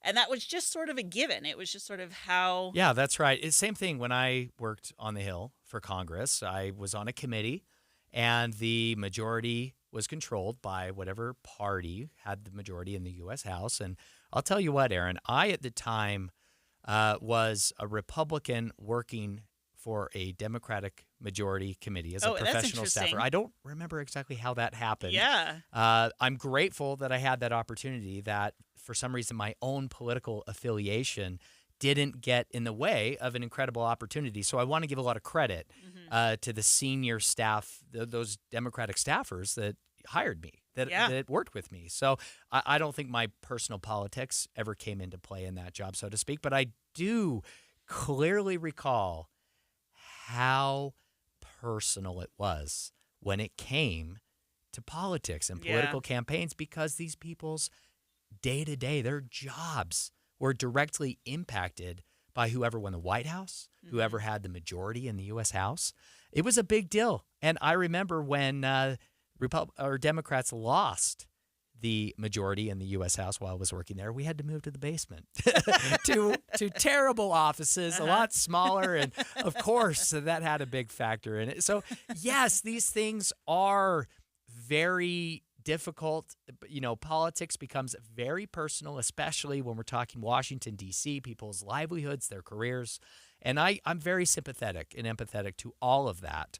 Yet, at the same time, I think everyone should have known, eyes wide open, going into these positions, that at the end of the day, politics will always trump policy and process and people. It just does. That is the reality of working in an appointed position. Well, and now you have this interesting dynamic where, on the one hand, presidents do come in and they tend to let go a lot of the people that their predecessors put in place because they want to bring their own people in, and that's fine. That's what they do. But I think Trump has also been pretty open about the fact that he's here to go after anybody who he feels has gone after him. Yeah. And so, he posted on both Truth Social and X and said, I've instructed the termination of all remaining, quote, Biden-era U.S. attorneys. He said, we must clean house immediately and restore confidence. America's golden age must have a fair justice system that begins today. So I look at this and I think, okay, here's Trump doing what a lot of other presidents have done, but he's also doing it under this guise of, this whole, everything that he's doing with the FBI and the Justice Department in general, and saying, if you worked for the guys who went after me, sayonara. So here's what's so hard for me on this, because yes, the Department of Justice went after Donald Trump. Mm-hmm. They absolutely did. Mm-hmm. However, in a good number of cases, they were totally justified in doing so. Right, Aaron? So it's yes, the Department of Justice did go after then former President Trump, now President Trump. Yet there was probably good cause for them to do so. So did former President Biden politicize the Department of Justice singularly to go after then former President Trump? Maybe, Aaron. But, probably. But I would also argue they weren't totally unjustified in every case when they did so. I mean, let's not forget that President Trump has been convicted in a court of law by a jury of his peers, right? So and I think Trump has been pretty open about the fact that he intended to go after Biden's family. Yeah. And that's a why good point. That's why Biden gave pardons to, So let's talk about this and president, the executive branch weaponizing the judicial branch in this way politically.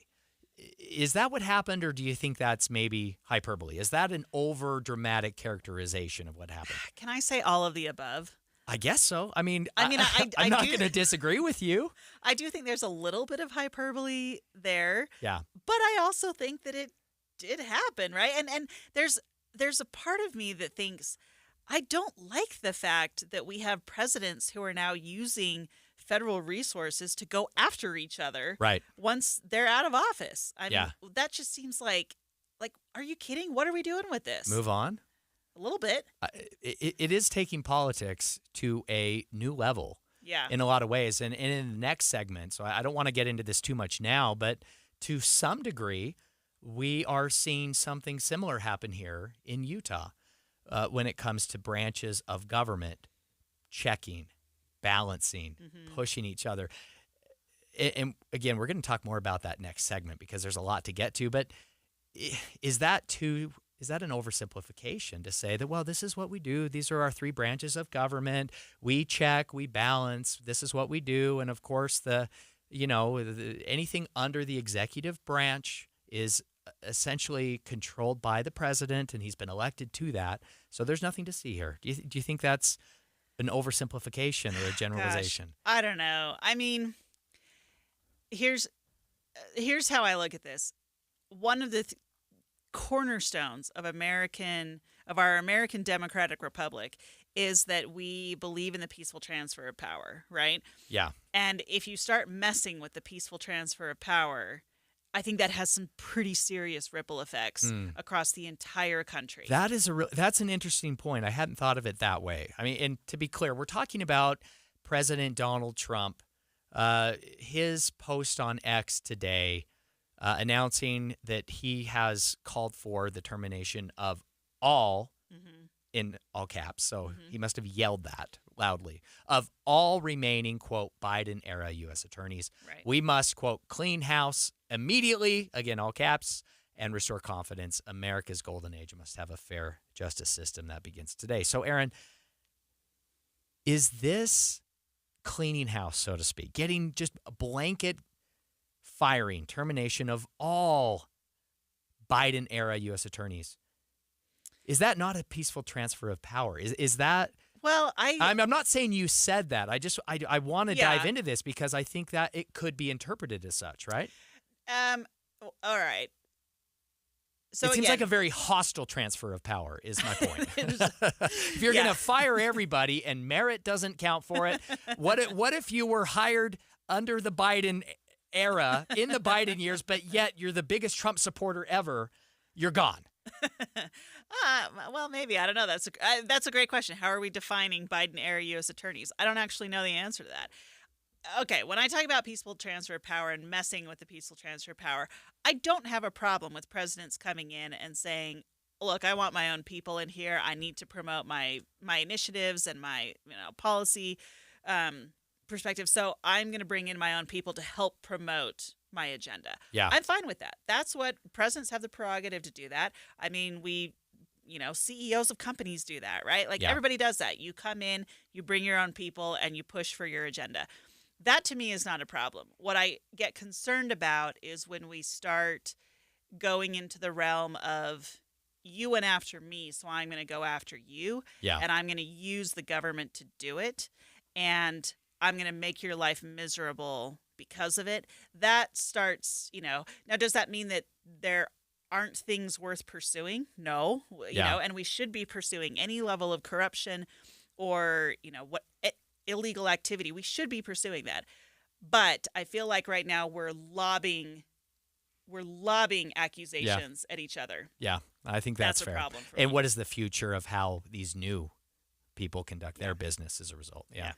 Okay, next on Inside Sources, we're going to stick with a discussion on the judicial justice system, like Taylor previewed, but we're going to bring that conversation back to Utah. We'll take a look at some new legislation that would affect Utah's courts after the break. Good afternoon, 2:30 at KSL. I'm Jeff Kaplan. KSL's top local story this hour. Government officials won't be able to see whether you voted in person or by mail for much longer. After House Bill 69 was approved by the Senate, it now heads to the governor's desk. This bill also includes a section that says winning a lawsuit against the state doesn't mean they're going to pay your attorney's costs. The Utah House Democrats condemn the bill's passing.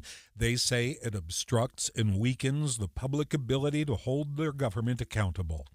Our top national story from ABC News. The Los Angeles School District is taking a page from the Granite District playbook. The second largest school district in the country is banning cell phones during the school day. Well, cell phones are now banned during the day on LAUSD's 785 campuses. Each school will decide how to implement the ban. Some will lock them up. Others will put them in locking bags so students can't look at them. LA Schools Superintendent Alberto Carvalho says without the ban, kids' faces are buried in their phones all day long. We'll be able to restore the joy of being a child back to kids. The ban does have opponents, including some parents who want to be able to communicate with their children during the day. Alex Stone, ABC News, Los Angeles. Your money at this moment. The Dow gained 71 points today, and coming up, rain and snow are both on the way tomorrow. The KSL weather forecast is coming up next. KSL News Time, 2:31. Mornings are for recharging. And they're for starting your day right. We volunteer to join you in the car. Get news and weather at 102.7 FM during the most important part of your day. Andy and Amanda, each morning between 5 and 9 on KSL News Radio. You bought a house, or maybe you're building one, but it just isn't feeling like home. Not yet. AMC Building Materials has this undeniable knack for transforming a house into a home. Your home. How do they do that? They combine years of exceptional kitchen and bath creations with your ideas. In fact, customer satisfaction is their #1 priority. You know what you want. You know it's not going to be cookie cutter. And this is exactly where AMC shines. AMC delivers exceptional quality, bold-style kitchen and bath designs, along with their exceptional value and a timeline you'll love. Most projects are complete by the elite AMC professional installers in under 10 days. Immerse yourself in the beauty, function, and feel in person at the AMC Building Materials Showroom in Salt Lake City. Get directions and schedule your free estimate at amckitchenslc.org. AMC Building Materials, transforming your house into a home. amckitchenslc.org. Peyton was a very kind and giving person. At 15 years old, he sustained life-threatening injuries from a motorcycle accident that took his life. His family felt like Peyton would want to save others and made the decision to donate his organs. Because of their generosity, his organs saved a 2-year-old girl, a teenage boy, and others that were desperate in need of life-saving organs. Go to donorconnect.life and read about what it takes to become a donor. Did you know many people think that they're too old or not in good enough health to be a donor? Anyone can be a donor. If you were told that it could save the life for someone close to you, or even a stranger, would you donate? Finding out more on why you should become a donor is easy. DonorConnect.life can walk you through the process and what it takes to simply sign up. Check yes to become a donor when you renew your driver's license. Give hope. Heal life. DonorConnect.life. Sherry, what have you done to your hair? What do you mean? Does it not look good? It doesn't look good. It looks freaking amazing. I can't believe how thick and healthy it looks. Oh, I must know your secret. No secret. It's hair volume from New Nordic. Hair volume, huh? Well, it certainly lives up to its name. Your hair has never looked so thick. It is gorgeous. I was so tired of having thin and brittle hair. Ugh, and the shedding. So I figured I'd give hair volume a try. Needless to say, I'm thrilled with the results. Hey, where are you going? I'm going to pick up some hair volume right now. My reunion's next month and I want my hair to look as good as yours. Hair Volume is the best-selling hair tablet in the world and one of many award-winning natural health products from New Nordic, the #1 supplier of dietary supplements in Scandinavia. Purchase at newnordicusa.com or your local CVS. Available as a tablet or delicious gummy. Help your hair look full, voluminous, and beautiful again at newnordicusa.com or CVS. Traffic and weather together brought to you by Mountain America's limited time balance transfer bonus. Here's Ricky Meese. All earlier crashes have been cleared, but I am seeing some slow speeds, and it could be either direction of 126, 123rd South, approaching 1300 West. Lagoon is hiring full-time, year-round ride maintenance technicians and electricians with journeyman or apprentice-level experience. Apply online at lagoonpark.com/jobs. Must be 18 years of age or older to apply. Ricky Meese in the KSL Traffic Center. KSL weather, rain and snow start late tonight and last through tomorrow. Little or no accumulation expected right now. 44 degrees. I'm Jeff Kaplan from the KSL Common Spirit Health Studios. Listen online at kslnewsradio.com. This is Utah's news, traffic, and weather station. Inside Sources. Inside Sources. A new presidency, new state leaders, and a new legislative session. Utah's top political experts discuss the day's biggest stories. Only on KSL News Radio. Eye on the Hill 2025. Special coverage on Inside Sources. It's not just the federal government that is really engaging in checking and balancing executive versus judicial. That battle is playing out right here in Utah in a significant way during the 2025 general session of the Utah State Legislature. As of today, there are 5 significant proposals making their way through the legislative process this year that would have an impact on the judiciary. Welcome back to KSL Inside Sources. I'm Taylor Morgan here with Aaron Ryder. Aaron, you are an attorney, and so I'm going to lean on your expertise here in this segment. I, by choice, am not an attorney, and being up on Capitol Hill, I spend way too much time with attorneys. No offense. But I'm glad to have your expertise here to help us understand the implications of these bills. Let's walk through them. There are 5 pieces of legislation, again, making their way through this year's legislature that would impact the judiciary. First, legislators are proposing changing the makeup of the state Supreme Court. Second, they are proposing to raise the threshold for judges in retention elections. Both of these we have already discussed here on KSL Inside Sources, along with 3, changing who has standing in cases brought to Utah courts. We also, 4th, have multiple, 4th and 5th, I should say, we have 2 proposals to limit injunctions by legislators and create a committee of lawmakers who would make recommendations when it comes to judicial retention. Aaron, what is happening here in the state of Utah? Is the legislature trying to, I guess, respond to the Utah State Supreme Court's rulings against them last summer? Do you think that's what's happening? Well, yeah. Okay. Certainly. But I don't think that is mutually exclusive with the fact that there may also be issues that need to be addressed. Okay. That maybe some of these processes have highlighted. So I don't want to throw complete ill intention onto the legislature here. Yeah. But I think you can have both. Yes, they want to slap the judicial branch, but they also may have some issues that they're legitimately trying to address. And I think I made this Is point. that a lawyerly answer? Or what? It is, and I appreciate that. Let me give you a lobbyist-ish answer, and perhaps this exposes a little bit of my bias. And just to be transparent with listeners, I am a partner at Morgan May Public Affairs, and this time of year, I spend way too many hours of every day on Utah's Capitol Hill with lawmakers. And so I may have a little bit of a bias of perception here. I may see their side of things a little bit too much, Aaron, and I'm counting on you to put me in my place and make sure that we're having a balanced conversation about this. Again, the way I see this is the optics and the timing may not look good here. No. Let's clarify. They look terrible. They don't look good.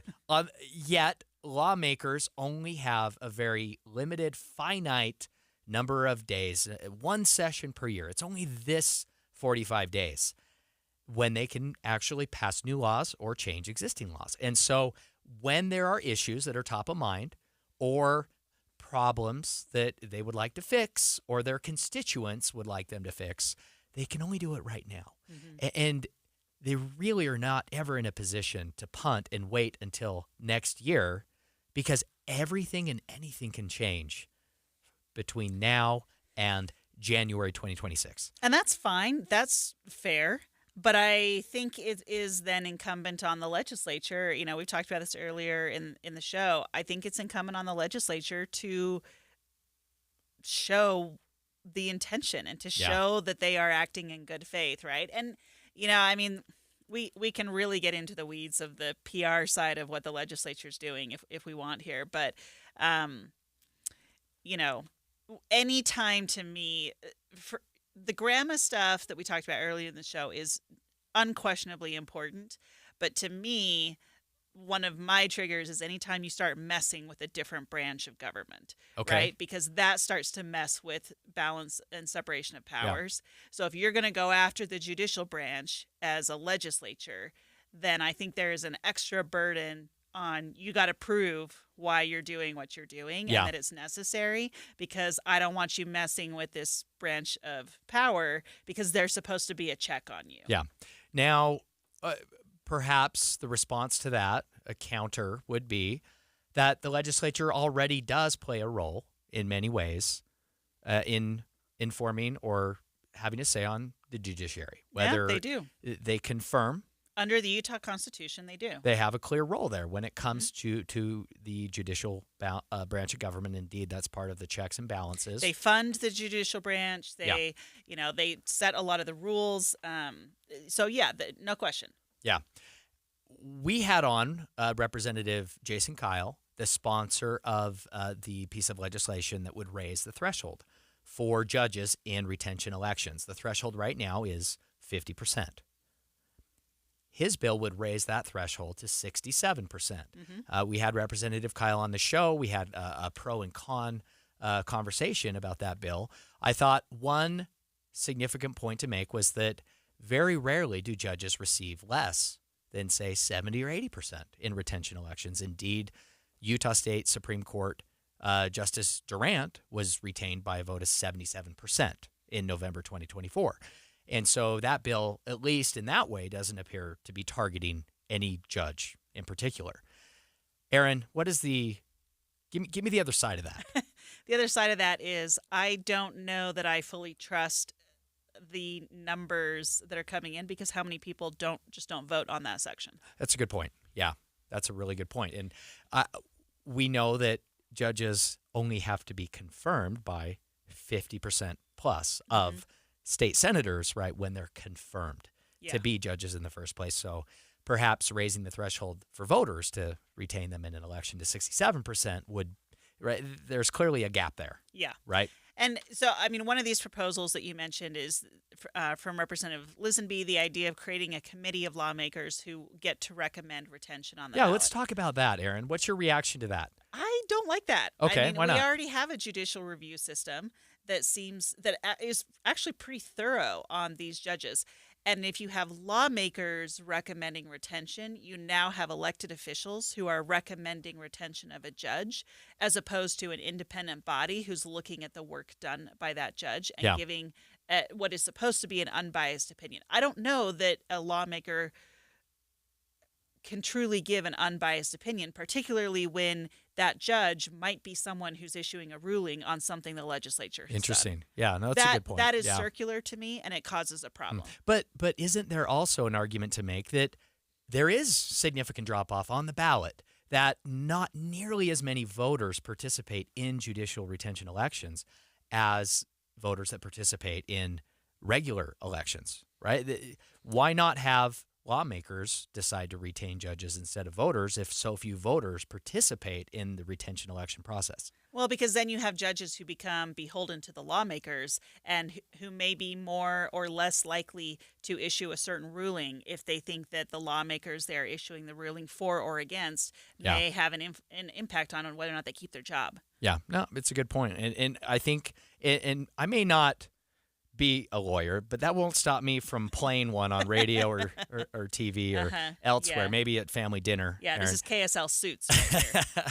That's right. But listen, definitely something we want to keep our eyes on, because regardless of the intentions or the motivation, I think it is safe to say, Aaron, that we are seeing more bills targeting the judicial branch this year than I recall having ever seen on Utah's Capitol Hill. So there's something happening. Yep. We don't know why, but there is something happening. Coming up next here on KSL Inside Sources, I cannot wait for this, Aaron. Los Angeles Mayor Karen Bass said she's going to launch an investigation into herself and why she did what she did. This is going to be fascinating. Stay right here for that after the break. The system is rigged against you. There's a lot of money to be made keeping you overweight and unhealthy. At Soda Weight Loss, we have one goal, and that's to help you let go of the weight for good, without shots, without drugs, without hunger. So I lost 25 pounds. I was never hungry. It was very, very easy. I couldn't believe how fast the weight came off. With Soda Weight Loss, you get real results that will last your whole life. I am down 26 pounds in 3 weeks. Feels great. I fit into my clothes again. Soda Weight Loss is the #1 weight loss center in America for client satisfaction and results. And we have the proof at sodaweightloss.com. Right now, for a limited time, 2 people can start with soda for the price of 1 for new clients only. Double the reward, double the motivation, half the cost. Get healthy. Beat the system. Visit sodaweightloss.com. That's SOTA weightloss.com. Soda Weight Loss is, say it with me, state of the art. Join KSL News Radio's Amanda Dixon this Friday from 3 to 5 p.m. at the Salt Lake NPS store at 1600 Empire Road. More at npsstore.com. With Progressive's Name Your Price tool, you get coverage options based on how much you want to pay for car insurance. And then you decide how to spend the rest of your money, because you're in charge. And right now, you're going to pay for groceries. But you decide what groceries. Just keep in mind you're running out of dishwashing soap. But you decide if you're going to buy that soap. It's just those dishes won't clean themselves, will they? Remember, with Progressive's Name Your Price tool, we'll help you find coverage at a fair price. And then you're in charge. Progressive Casualty Insurance Company and affiliates. Not available in all states. Price and coverage match limited by state law. It's a classic odor tale. You fried fish for dinner, cleaned up, but the smell is still in the house. And the neighbors are coming over for game night. They're on their way. And then you spray Febreze Air Mist. Febreze Air starts working instantly to fight even your toughest odors, so you go from fish to fresh like that. Now, all you have to worry about is Pam cheating at charades. Breathe happy, Febreze, la la la la la. This is Derek Overstreet of the New Millennium Group and host of Stop Working and Start Living Radio. If you're close to or in retirement and you don't have a tax plan, call us right now, 888-999-6370. That's 888-999-6370. Listen, our country's been spending like never before, and the tax bill is coming soon. If you need an income tax strategy and a financial plan that will get you through the rest of your life, give my team a call, 888-999-6370. That's 888-999-6370. If you want an investment plan that allows you to keep more of your gains and pay less taxes, give us a call, 888-999-6370. My team specializes in the type of plan that will get you retired 3 to 5 years sooner than you thought possible. So, get a no-cost tax analysis by calling 888-999-6370. That's 888-999-6370. My team is standing by now. If you're turning 65, new to Medicare, or recently moved, Humana might just have the health plan you're looking for. Our Medicare Advantage plans offer coverage and care you can count on, along with guided support to help you feel your best. Plus, you can speak to a licensed sales agent at no cost to you, who can help you understand your options and choose the Medicare Advantage plan that best fits your needs. You could get a plan with a $0 premium, or an all-in-one plan that may include medical and prescription coverage, as well as routine dental, vision, and hearing. When it comes to the benefits and support you need, Humana Medicare Advantage plans are made for your well-being and your wallet. Learn more at gethumana.com. Humana, a more human way to healthcare. Humana is a Medicare Advantage HMO and PPO organization with a Medicare contract. Enrollment in any Humana plan depends on contract renewal. Hi, I'm Utah tax attorney Jordan Wilcox.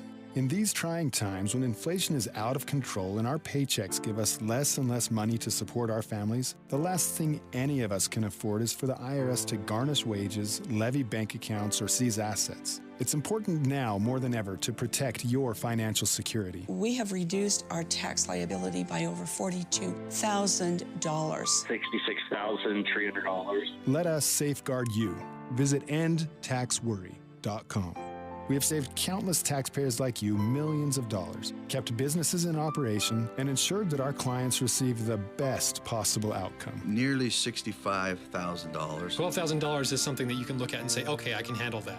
I'm Jordan Wilcox, your Utah tax attorney. You work hard for your money. Let us work hard for you. Visit endtaxworry.com. We're very grateful. Transform your living space with Zerorez, where cleaner carpets mean a healthier home. Right now, get 3 rooms of carpet cleaned for only $109. And if you mention KSL News Radio, enjoy a hallway clean for free. Zerorez uses patented technology that cleans without harsh chemicals, ensuring your carpets stay fresh and safe for kids and pets. Experience faster dry times. Your carpets will be ready in hours, not days. Plus, with the Zerorez Gotta Love It guarantee, if you're not satisfied, Zerorez will re-clean for free within 30 days. Spring is around the corner, making it the perfect time to tackle your cleaning. Did you know up to 40 pounds of debris can accumulate in your carpets annually? Refresh your home with Zerorez's Deep Clean, removing winter's grime and odors. Let Zerorez help you refresh your home. Call 866-ZEROREZ or visit Zerorez.com to schedule your appointment today. That's 866-ZEROREZ or Zerorez.com. Inside Sources. Inside Sources on KSL News Radio.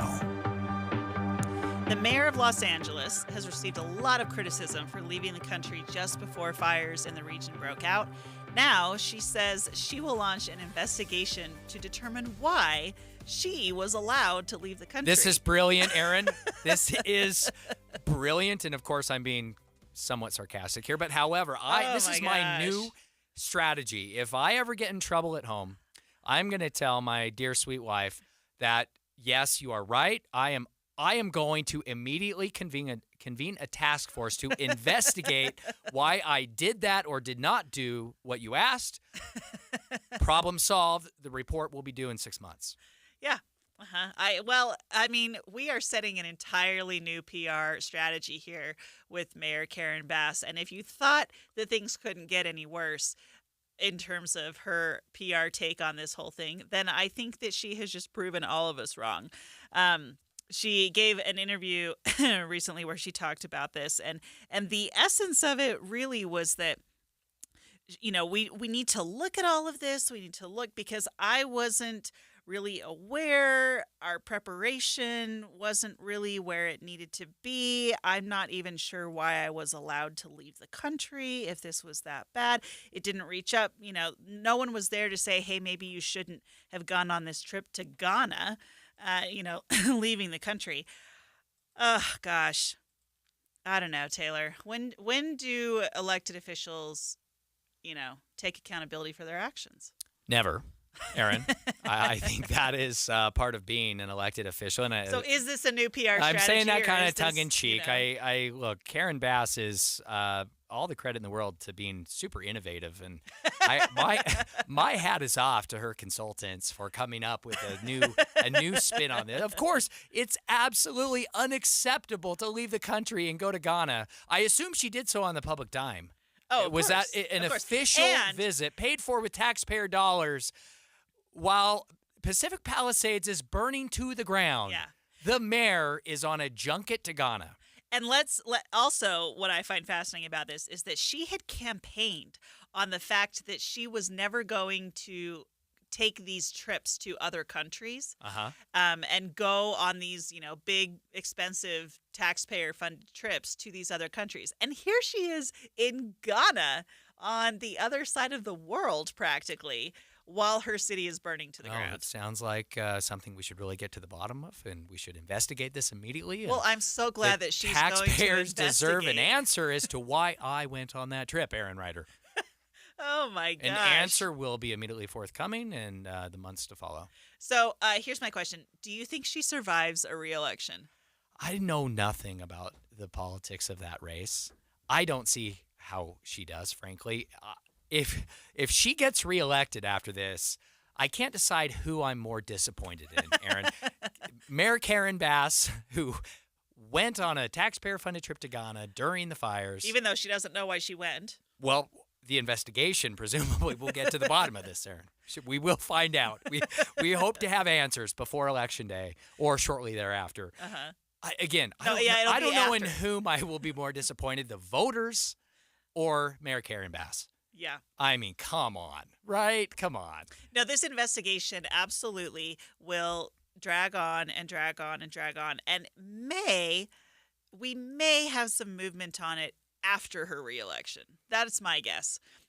Do we know when she's up for reelection? Oh, that is a great question. We should have looked that up. I guess we need to find out how long the investigation is set for, and then we'll know when Election Day is most likely. Okay, but serious question. Do you think her talking about an investigation essentially nullifies the fact that she wasn't there? No. Do you think this is a way for her to get around it and to say, I know, we're looking into this. We're looking into our communication channels and why everything broke down, and to just sort of like punt the entire thing? Do you think she can legitimately punt this and focus on let's get LA back on track? I will say, no. However, this is certainly an innovative, creative attempt to pass the buck, right? And I don't know who's going to conduct the investigation. Do we know that? Is it going to be a task force, a committee? Who is in charge of? Is it going to be the mayor herself leading this investigation into her decision-making? That's a great question. I don't think we know who is going to comprise this task force. I don't know. I mean, I'm pressing questions that we owe our listeners more information on. I think we clearly need to have. There will be first we have to decide the number of people who are going to be on this investigative task force. Yeah. And once we know the number of people, then we need to know, the roles that they have to fill and whether you're going to have, who from the community is going to be on this task force. I don't know. Like, it's just wild to me that this is where she would go with this. Okay, let's pivot and let's talk about the Trump administration terminating the approval of New York's congestion pricing program. President Trump, again, kind of setting a new standard, if you will, on social media, taking credit for this. And I think he's was that a self-referential statement about the king? Aaron, let's get into this. Oh, boy. Okay, so we have a post. So what's happened is the Department of Transportation is withdrawing its support for New York City's congestion pricing plan. So if you drive into New York during certain times of the day, you're going to pay a toll. Okay, that seems to make some sense, right? And it has worked at reducing their congestion. Everybody's sort of acknowledged that it has worked at reducing that. But Trump and the Department of Transportation are pulling back on it and saying no. And in Trump's Truth Social post, he said, "Congestion pricing is dead. Manhattan and all of New York is saved. Long live the king." Okay. Who is the king? Is it he the king? I don't know. Is the President of the United States seriously referring to himself as the king on Truth Social, Aaron? Because in my eyes, that's a pretty big deal, and that's something that I'm surprised the media aren't up in arms about yet. Or are we just accustomed to Donald Trump just saying wild things on social media, and we just all kind of move on to the next thing? I don't know. I mean, all I can really do today is sort of shake my head as some of the things that are happening here between statements coming out of our president, the mayor of L.A. I mean, like, you name it, right? There are just a lot of things I'm shaking my head at today. I think some of the criticism for this has been that it's making it harder on working class people to get into the city. Fine if that's where they want to go. The Metropolitan Transit Authority is already ready to fight this in court, to push back on it. And seems like a little bit of a federal overreach there, perhaps. Yeah, I think that's kind of their point, is like, hey, this is working. Yeah. Anyway, thanks for joining us on the show today. Tomorrow, join me and Leah Murray for more Inside Sources. Next up, Jeff Kaplan's Afternoon News.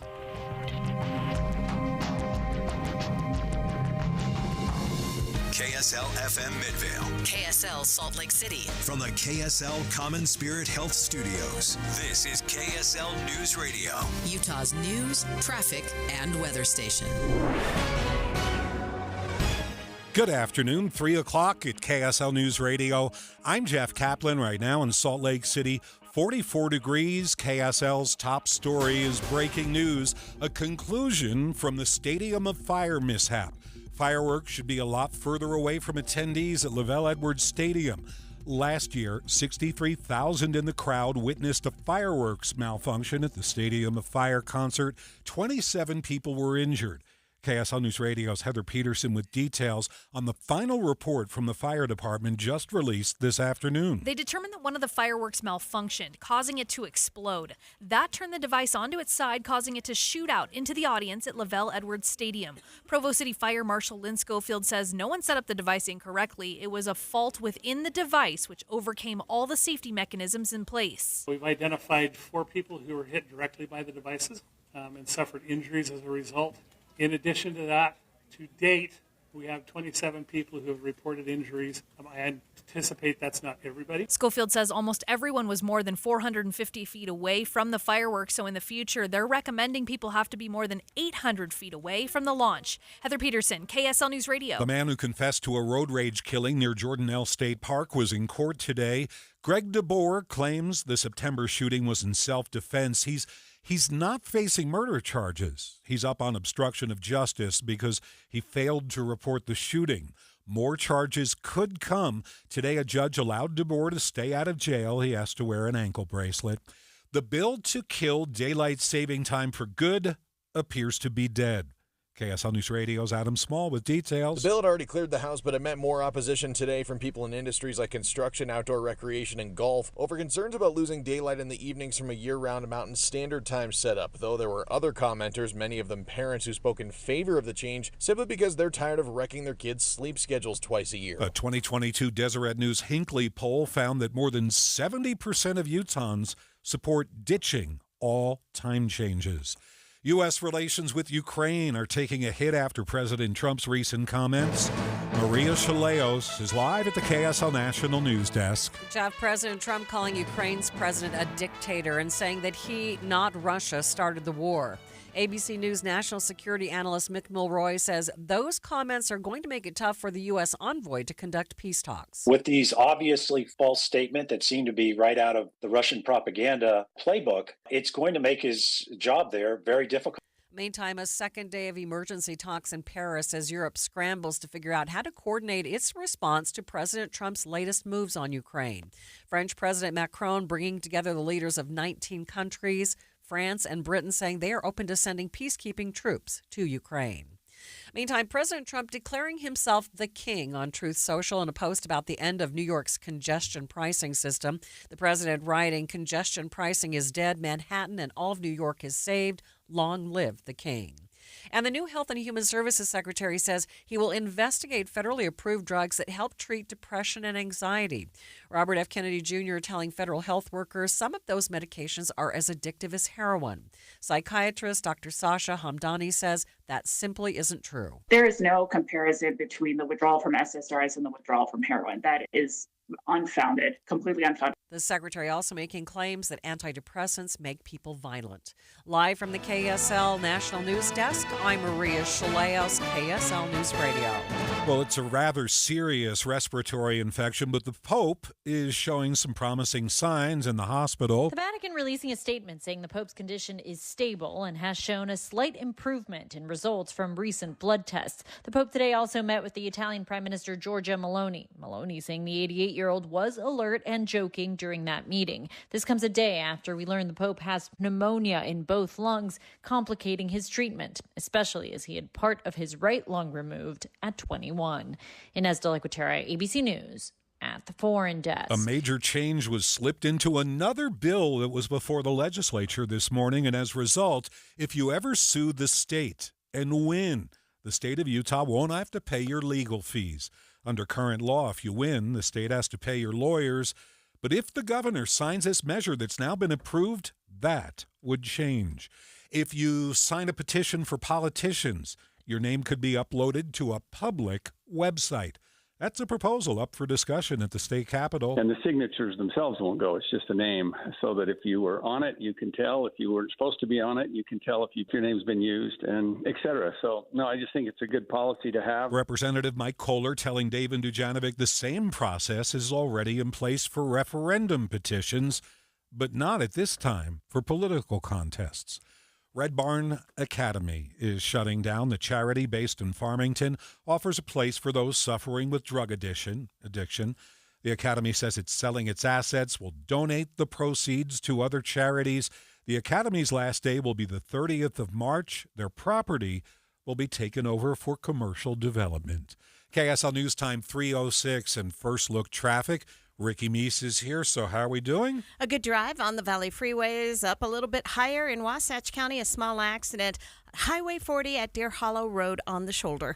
Ricky Meese in the KSL Traffic Center. Thanks, Ricky. My Minute of News is on the way next. Stay right here. This statement has not been evaluated by the FDA. This product is not intended to diagnose, treat, cure, or prevent any disease. When it comes to my lifestyle and diet, I don't always make the smartest choices. Touchdown! Woo! Hey, how about another round and some more chips? But when it comes to taking care of my liver, I do make one very smart choice. Active Liver Tablets from New Nordic. I used to have real issues with my liver, and at my last checkup, my doc was concerned about my numbers. But since adding a once-a-day Active Liver Tablet, my gut's better, I feel great, and my doctor's happy. I ask a lot of my liver, so the least I can do to say thanks is a daily dose of Active Liver. You ask a lot of your liver, so give it the support it needs with Active Liver. You can find Active Liver at Amazon.com, or for a volume discount, visit NewNordicUSA.com. Go to new, NORDICUSA.com, Amazon, or ask for Active Liver at your local CVS. New year, new you. New Nordic. If you've ever set New Year's resolutions before, you know how difficult it is to follow through because you have to wait to see the results. What's up, everybody? I'm Mike Wilson with Any Hour Services, and in honor of your New Year, New You resolutions, Any Hour Services is having our New Year, New System sale. From now until the end of February, Any Hour Services will give you $2,025 off a new furnace and air conditioner. And you don't have to wait to save the money. You get $2,025 off at the time of purchase. The only thing you have to do to qualify for our New Year, New System sale is call Any Hour Services and schedule a free estimate. When you call, there's no obligation to buy. Just schedule a time to meet that works best for you. Let me say that again. From now until the end of February, when you have Any Hour Services install a new furnace and air conditioner, we'll give you $2,025 off. Call Any Hour Services right now and schedule a free estimate. 801-443-7400. You can Google Any Hour Services. You can even schedule online at anyhourservices.com. No one helps more homeowners than Any Hour Services.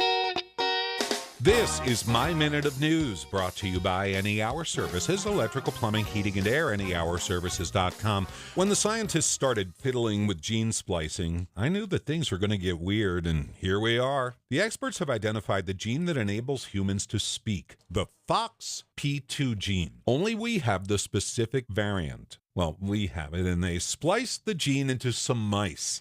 Hey, everybody, it's me. Oh, the mice didn't talk like Mickey. They don't have a human throat to make the sounds, but the day when some animals start talking is drawing closer because the mice bestowed with this unique human version of the FOXP2 gene are different. If I could talk to the animals, just imagine it. There's a new study in the journal Nature Communications that observes male mice given this FOXP2 gene chirp more demonstrably, and they sound different when they're triggered by females in heat. A typical mouse goes, did you catch that? While these altered mice, when they're in heat, are kind of like, I've heard people say that too much of anything is not good for you, baby. The mice become more expressive. They chirp differently and with more feeling. And they could squeak and squawk. This gene splicing might someday be valuable to humans with speech problems, but for now, all science has brought us is a mouse that squeaks with sophistication and proof that a dose of Fox Welcome to Hannity, and tonight buckle up for another big... can change the way you speak. Jeff Kaplan's Minute of News, only on KSL News Radio. Oh, traffic and weather together brought to you by Mountain America's limited time balance transfer bonus. Ricky? It looks like we had a little bit of trouble southbound I-15 in Murray near 4500 south with a few vehicles over to the right shoulder. That's already been cleared, and we are back to good speeds. And that's from downtown to Draper and from the Point to Provo. The rest of your Salt Lake County freeways seeing a good drive. I have seen some backup going westbound on both 123rd and 126 South, as well as Bangerter Highway. Now, Bangerter Highway, that's road work as you go from about 13th West over to 2700 West. Eric? If you're coming out of Salt Lake City downtown, northbound I-15 looks just fine up into Bountiful, Layton, all the way up to Ogden. Coming north out of on US 89, north of I-84, we do have some congestion going from Uinta up the hill into South Ogden. Heading into Tooele County, no problem southbound on SR 36. Get started on your dream kitchen or bath countertops with special financing from Bedrock Quartz for up to 18 months. Visit bedrockquartz.com for details. That's bedrockquartz.com. Eric Butler in the KSL Traffic Center. Forecasting some mostly cloudy skies today and a high of 45. Those clouds will lead to showers late tonight, rain-snow mix. For your Thursday, rain-snow showers, especially in the morning, could see some accumulating snowfall. By Thursday afternoon, 42, showers breaking up. Into Friday, dry skies, 42. From the KSL Weather Center, I'm Matt Johnson. Cloudy. Showers in Provo this afternoon there. It's 42 degrees. On the way on KSL, ABC News has done some interview work reporting on Doge. We're going to speak with one of their correspondents in just a few moments. Stay with us. This is Utah's news, traffic, and weather station.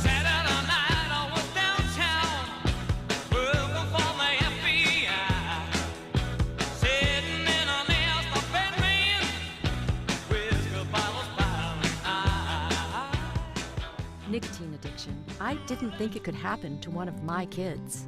Till it did. Just takes a single puff of a fruity flavored vape. Kids experiment. The candy flavors make it easy to get them hooked. And the devices? They look like USB sticks, pencils, pens, even toys. Vape pens, hiding in plain sight. Even the federal government banned flavored vapes to protect kids. Last year, Utah did too. But now, $1 million worth of lobbyists are loose on Utah's Capitol Hill. Big Vape wants to buy their way back in to hooking Utah's kids with high nicotine, candy-flavored vapes. We can't even guess the long-term harm. Don't let Big Vape win. Visit prosperousutah.org to contact your legislator today. Tell them to keep flavored vapes away from our kids. Don't listen to the lies. Flavored vapes are not child's play. Paid for by Utah Prosperous Communities. This is a story of the one. As a maintenance specialist for university housing, he knows college students can major in wear and tear. Plus, housing so many students doesn't leave a lot of room to house all the supplies he needs. That's where Grainger comes in. With over 1 million industrial-grade products and fast, dependable delivery, Grainger carries the quality products he needs so he doesn't have to. From a new door hinge to a whole new faucet. Call, click Grainger.com, or just stop by. Grainger, for the ones who get it done. Why choose a Sleep Number smart bed? Can I make my side softer? Can I make my side firmer? Can we sleep cooler? Sleep Number does that. Cools up to 8 times faster and lets you choose your ideal comfort on either side. Your Sleep Number setting. And now save 50% on the new Sleep Number limited edition smart bed. Limited time. Exclusively at a Sleep Number store near you. Learn more at sleepnumber.com.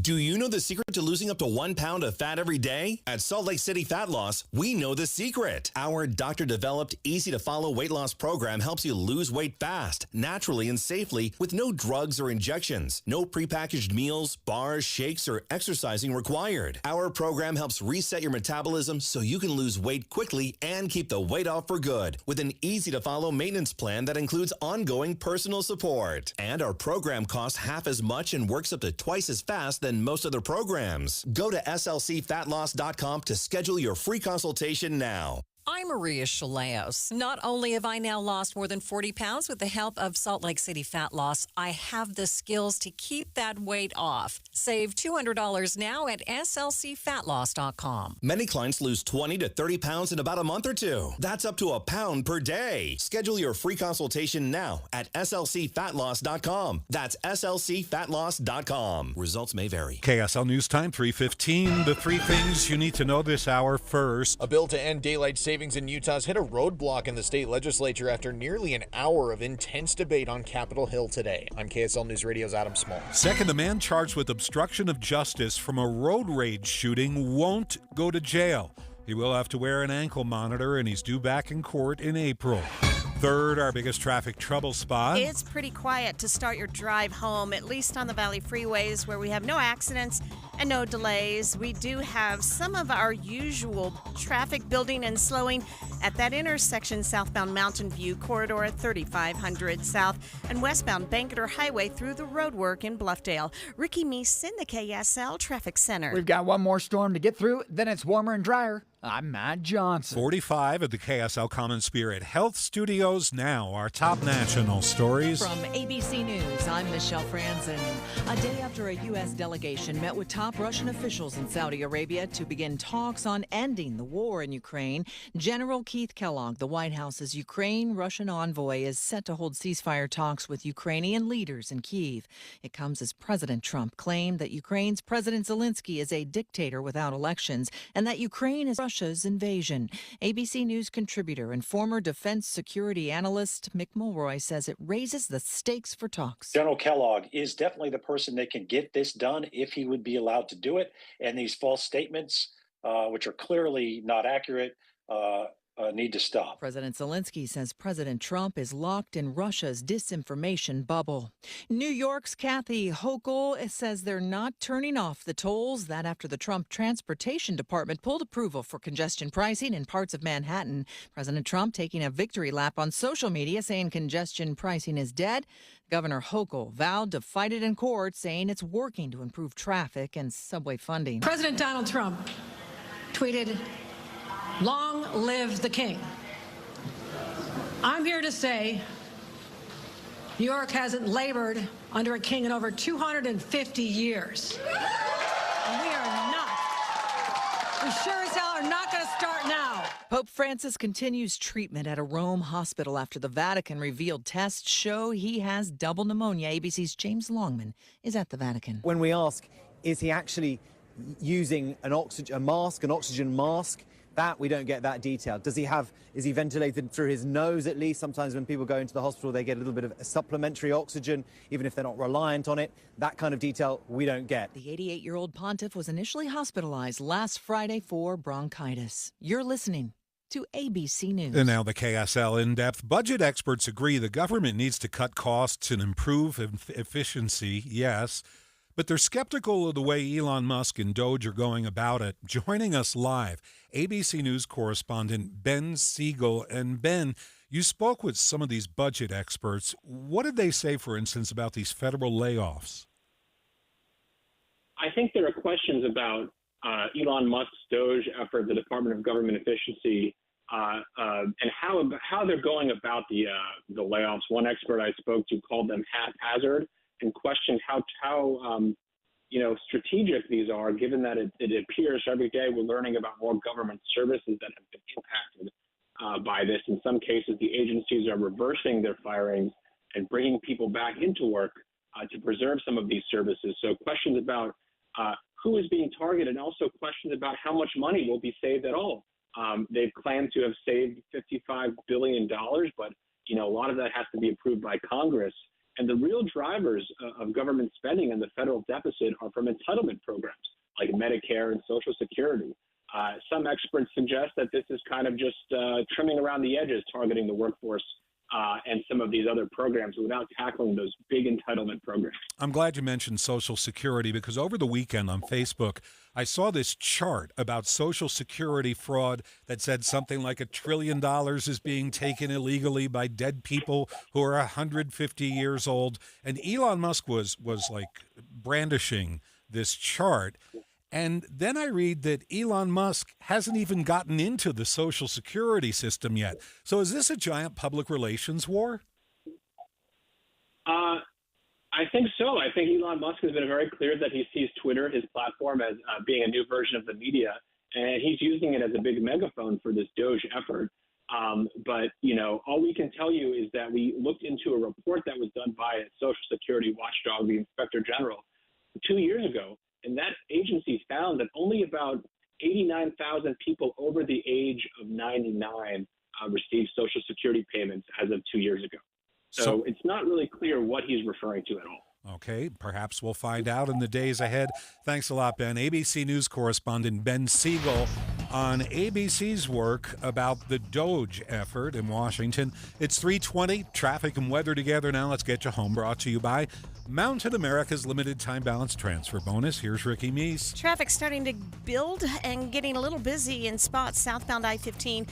Approaching 72nd South Midvale and again in Sandy by the mall, but it's really not slowing down. In fact, you have a good drive southbound I-15 leaving downtown all the way around the point and on into Provo. So Salt Lake and Utah counties, the rest of your Salt Lake County freeways also seeing a really good drive. If you're headed up to the higher elevations, a good commute on I-80 through Parley's, Big and Little Cottonwoods, as well as Provo Canyon. Eric? A little bit bunched up over on Bangerter Highway just off the 201.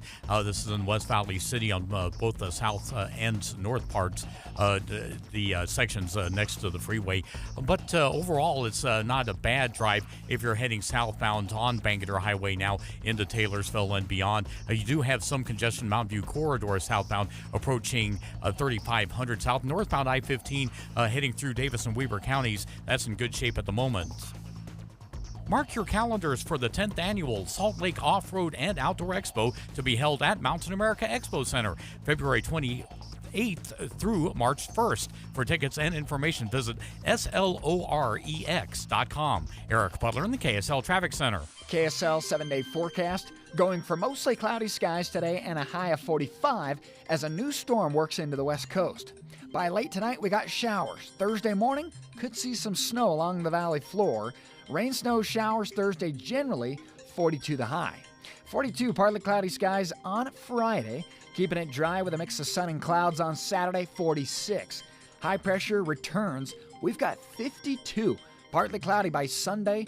Monday, even warmer at 58. Mostly sunny skies. From the KSL Weather Center, I'm Matt Johnson. We're at 44 degrees under a cloudy sky. Your 7-day forecast brought to you by Performance Automotive Bountiful. We'll check the markets in just a few minutes. Stay here. Jeff Kaplan's Afternoon News, only on KSL News Radio.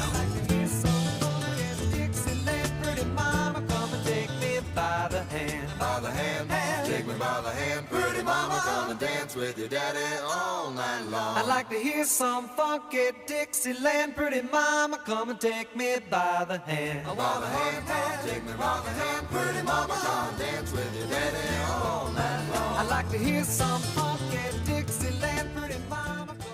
Hey Utah, it's the Water Boy here, Colson Firmage, a third-generation Culligan man. Does your water taste bad, musty, salty, or bitter? Well, say hello to the cleanest, pure-tasting water in Utah, Culligan Water. Imagine having crisp, pure water delivered right to your doorstep. No more heavy lifting, no more last-minute store runs, just fresh, great-tasting water for you and your family. Culligan offers flexible delivery schedules to fit your lifestyle. Whether you need a few bottles or a full supply, we've got you covered. Join thousands of satisfied customers who trust Culligan for all their water needs. Our bottled water delivery is perfect for drinking, cooking, and keeping your family hydrated and happy. If you're worried about your water, get a free consultation.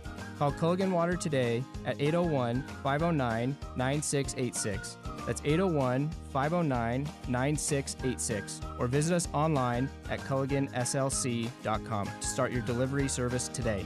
Enjoy the convenience and taste the difference with Culligan. Culligan, water you love. Why choose a Sleep Number smart bed? Can I make my side softer? Can I make my side firmer? Can we sleep cooler? Sleep Number does that. Cools up to 8 times faster and lets you choose your ideal comfort on either side. Your Sleep Number setting. And now, save 50% on the new Sleep Number Limited Edition Smart Bed. Limited time. Exclusively at a Sleep Number store near you. Learn more at sleepnumber.com.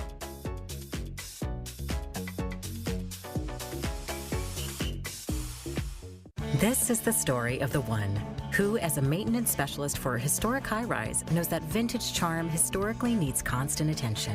Which is why when it's time to upgrade turn-of-the-century mechanicals, they turn to Grainger. With easy access to 1 million-plus products and the scale to deliver when and where you need them.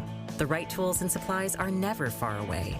So the one can keep that vintage building running like new. Call, click Grainger.com, or just stop by.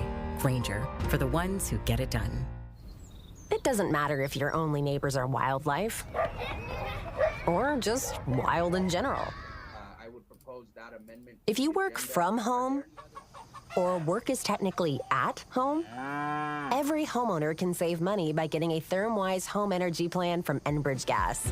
Discover ways to make your home more energy efficient and apply for rebates if you purchase any energy-efficient appliances. Schedule a home energy plan from Enbridge Gas at thermwise.com.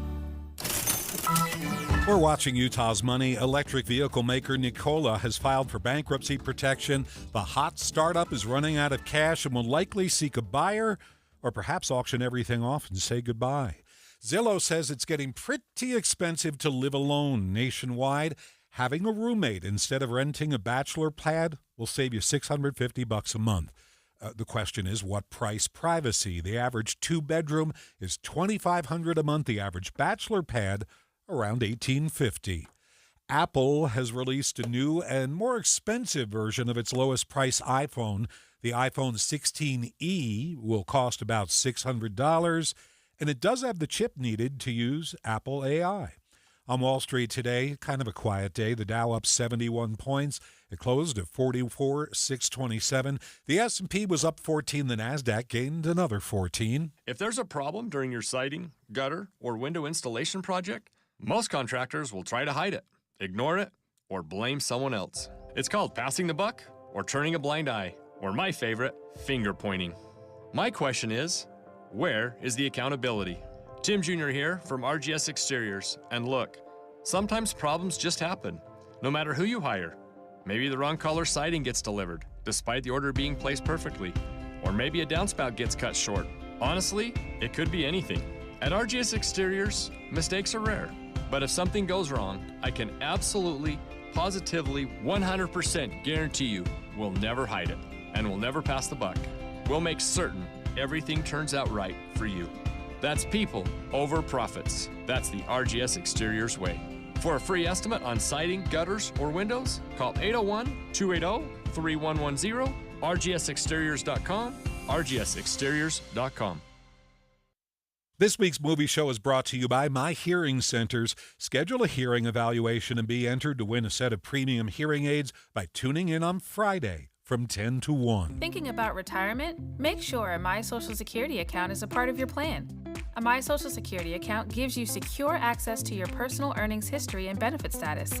You can find out if you're eligible to receive benefits, compare retirement benefit estimates at different ages or dates, view spousal benefit estimates, and more. Plan for your future. Open a My Social Security account at ssa.gov/myaccount. Social Security, securing today and tomorrow. Produced at U.S. taxpayer expense. Join Mike Stevens of Capital Wealth Advisors for Retire Right Radio, Saturdays at 5 a.m. and 9 p.m. That's Retire Right Radio with Mike Stevens, Saturdays at 5 a.m. and 9 p.m. It's a week of snowy weather ahead, and that can mean a slower drive when you're heading to work or on your way home.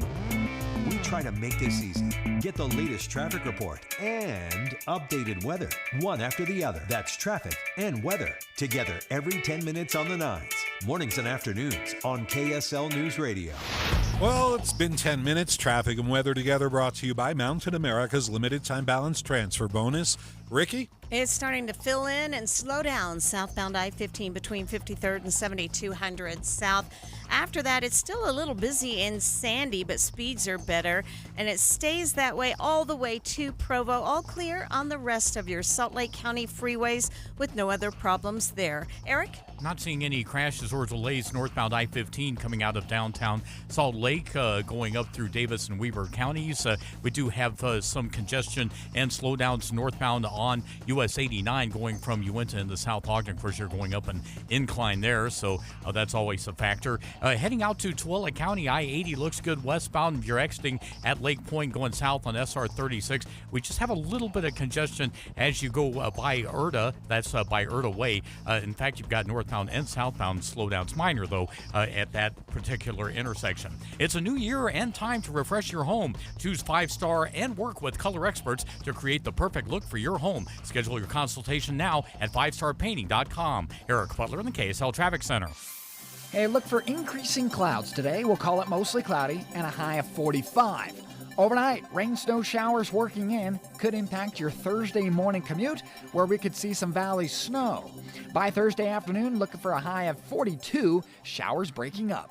From the KSL Weather Center, I'm Matt Johnson. Showers around Ogden. It's 41 degrees. It's cloudy in Provo and 43. You're listening to Jeff Kaplan's Afternoon News on KSL News Radio, 102.7 FM and 1160 AM. Good afternoon. It's 3:30 at KSL. Jeff Kaplan here. It's 44 degrees. KSL's top story. Thousands of federal workers have already been let go as part of the president's plan to cut spending. More could be on the way, impacting people living on the Wasatch Front. We have multiple reporters covering the federal layoffs. Let's begin with KSL News Radio's Heather Peterson live with the latest. Heather? Jeff, even though it's tax season, the Internal Revenue Service is among the federal agencies set to cut workers on probationary status as soon as today. The New York Times reports that their sources say 6,000 IRS workers across the country are on the chopping block, and managers have been asking employees to report to the office in the coming days with all their government-issued equipment. Here in Utah, the IRS is the largest employer in the Ogden area, and at least 7,000 people work at the Ogden offices. We have just learned from sources that are part of the Federal Workers Union there that about 100 people are expected to get laid off between now and Friday, and between 800 and 1,000 could lose their jobs by May. Reporting live, Heather Peterson, KSL News Radio. And we're hearing more reaction from some of the federal workers already laid off in Utah. KSL News Radio's Claire Scott continues our team coverage. Greg House says he was suspicious the moment he received a press release from Veteran Affairs about laying off 1,000 probationary employees. I went into work the next morning to find that I did have an email that was sent to me over an hour after the end of my workday, citing performance as the reason for terminating me. House says he is a disabled veteran working for VA Salt Lake City Healthcare and was 6 weeks from the end of his probationary period. House says that these layoffs have left him wary about the future of Veteran Affairs. You can fire as many people as you want. The workload isn't going to change. He says while no medical employees were let go, this could still have massive implications on the way veterans get their care. Claire Scott, KSL News Radio. Senator Mike Lee is all about the federal employee buyout. In a statement to KSL, he says the offer of over a half a year's salary is a generous and efficient way to save taxpayer dollars. Researchers are in the nation's capital to protest the latest federal cutbacks. Maria Chaleos is live at the KSL National News Desk. Jeff, scientists held a rally outside the health department saying the cutbacks will be a huge setback to scientific research. We saw that people working on bird flu were fired. We know now that people working on substance use disorder and overdose were fired. These are all things that seem really important to health and safety, and because it was so indiscriminate and just the fastest way, it's efficiency in firing people is what it is. It's not efficiency in running government. Katie Reichard was just laid off a few days ago because she was considered a probationary worker. Critics say the Trump administration's cuts affect the World Trade Center health program, putting the health of 9/11 first responders at risk. Here's ABC's Aaron Katursky. What critics say is this 20% reduction means delays in getting people perhaps the care that they need. They also say it will create delays in trying to figure out what illnesses people are still coming up with as a result of their exposure to the toxic dust. A U.S. Senate committee today focusing on sextortion scams online linked to teen suicides. During today's hearing on child safety online, South Carolina lawmaker Brandon Guffey testified that his son was scammed by a man in Nigeria. Sometimes God sends you down a path that you never thought you would be on. In July of 2022, I lost my oldest son, Gavin Guffey, to suicide. Experts say predators target teens by getting them to share explicit photos online. Live from the KSL National News Desk, I'm Maria Chaleos, KSL News Radio. There's been another mid-air collision near an airport, this one at a small airport in Arizona, Marana Regional, the location where two small planes crashed. 4 people were aboard the planes and 2 of them died. The NTSB is now investigating. Skyridge High School is partnering with a local tech company to keep students safe during emergencies. KSL News Radio's Michelle Rowe with the story. Ejix is a tech company that has created an app to keep communication flowing between teachers and officers during an emergency. For example, if a teacher feels unsafe in their classroom, they can use the app to alert responders what the emergency is and where it is. Teachers can also send pictures to responders, making it easier to clear areas of the school if there is a danger. The technology also allows the school to run safety drills so they can be prepared in a time of crisis. Ejix donates its software to law enforcement free of charge. A man who pleaded guilty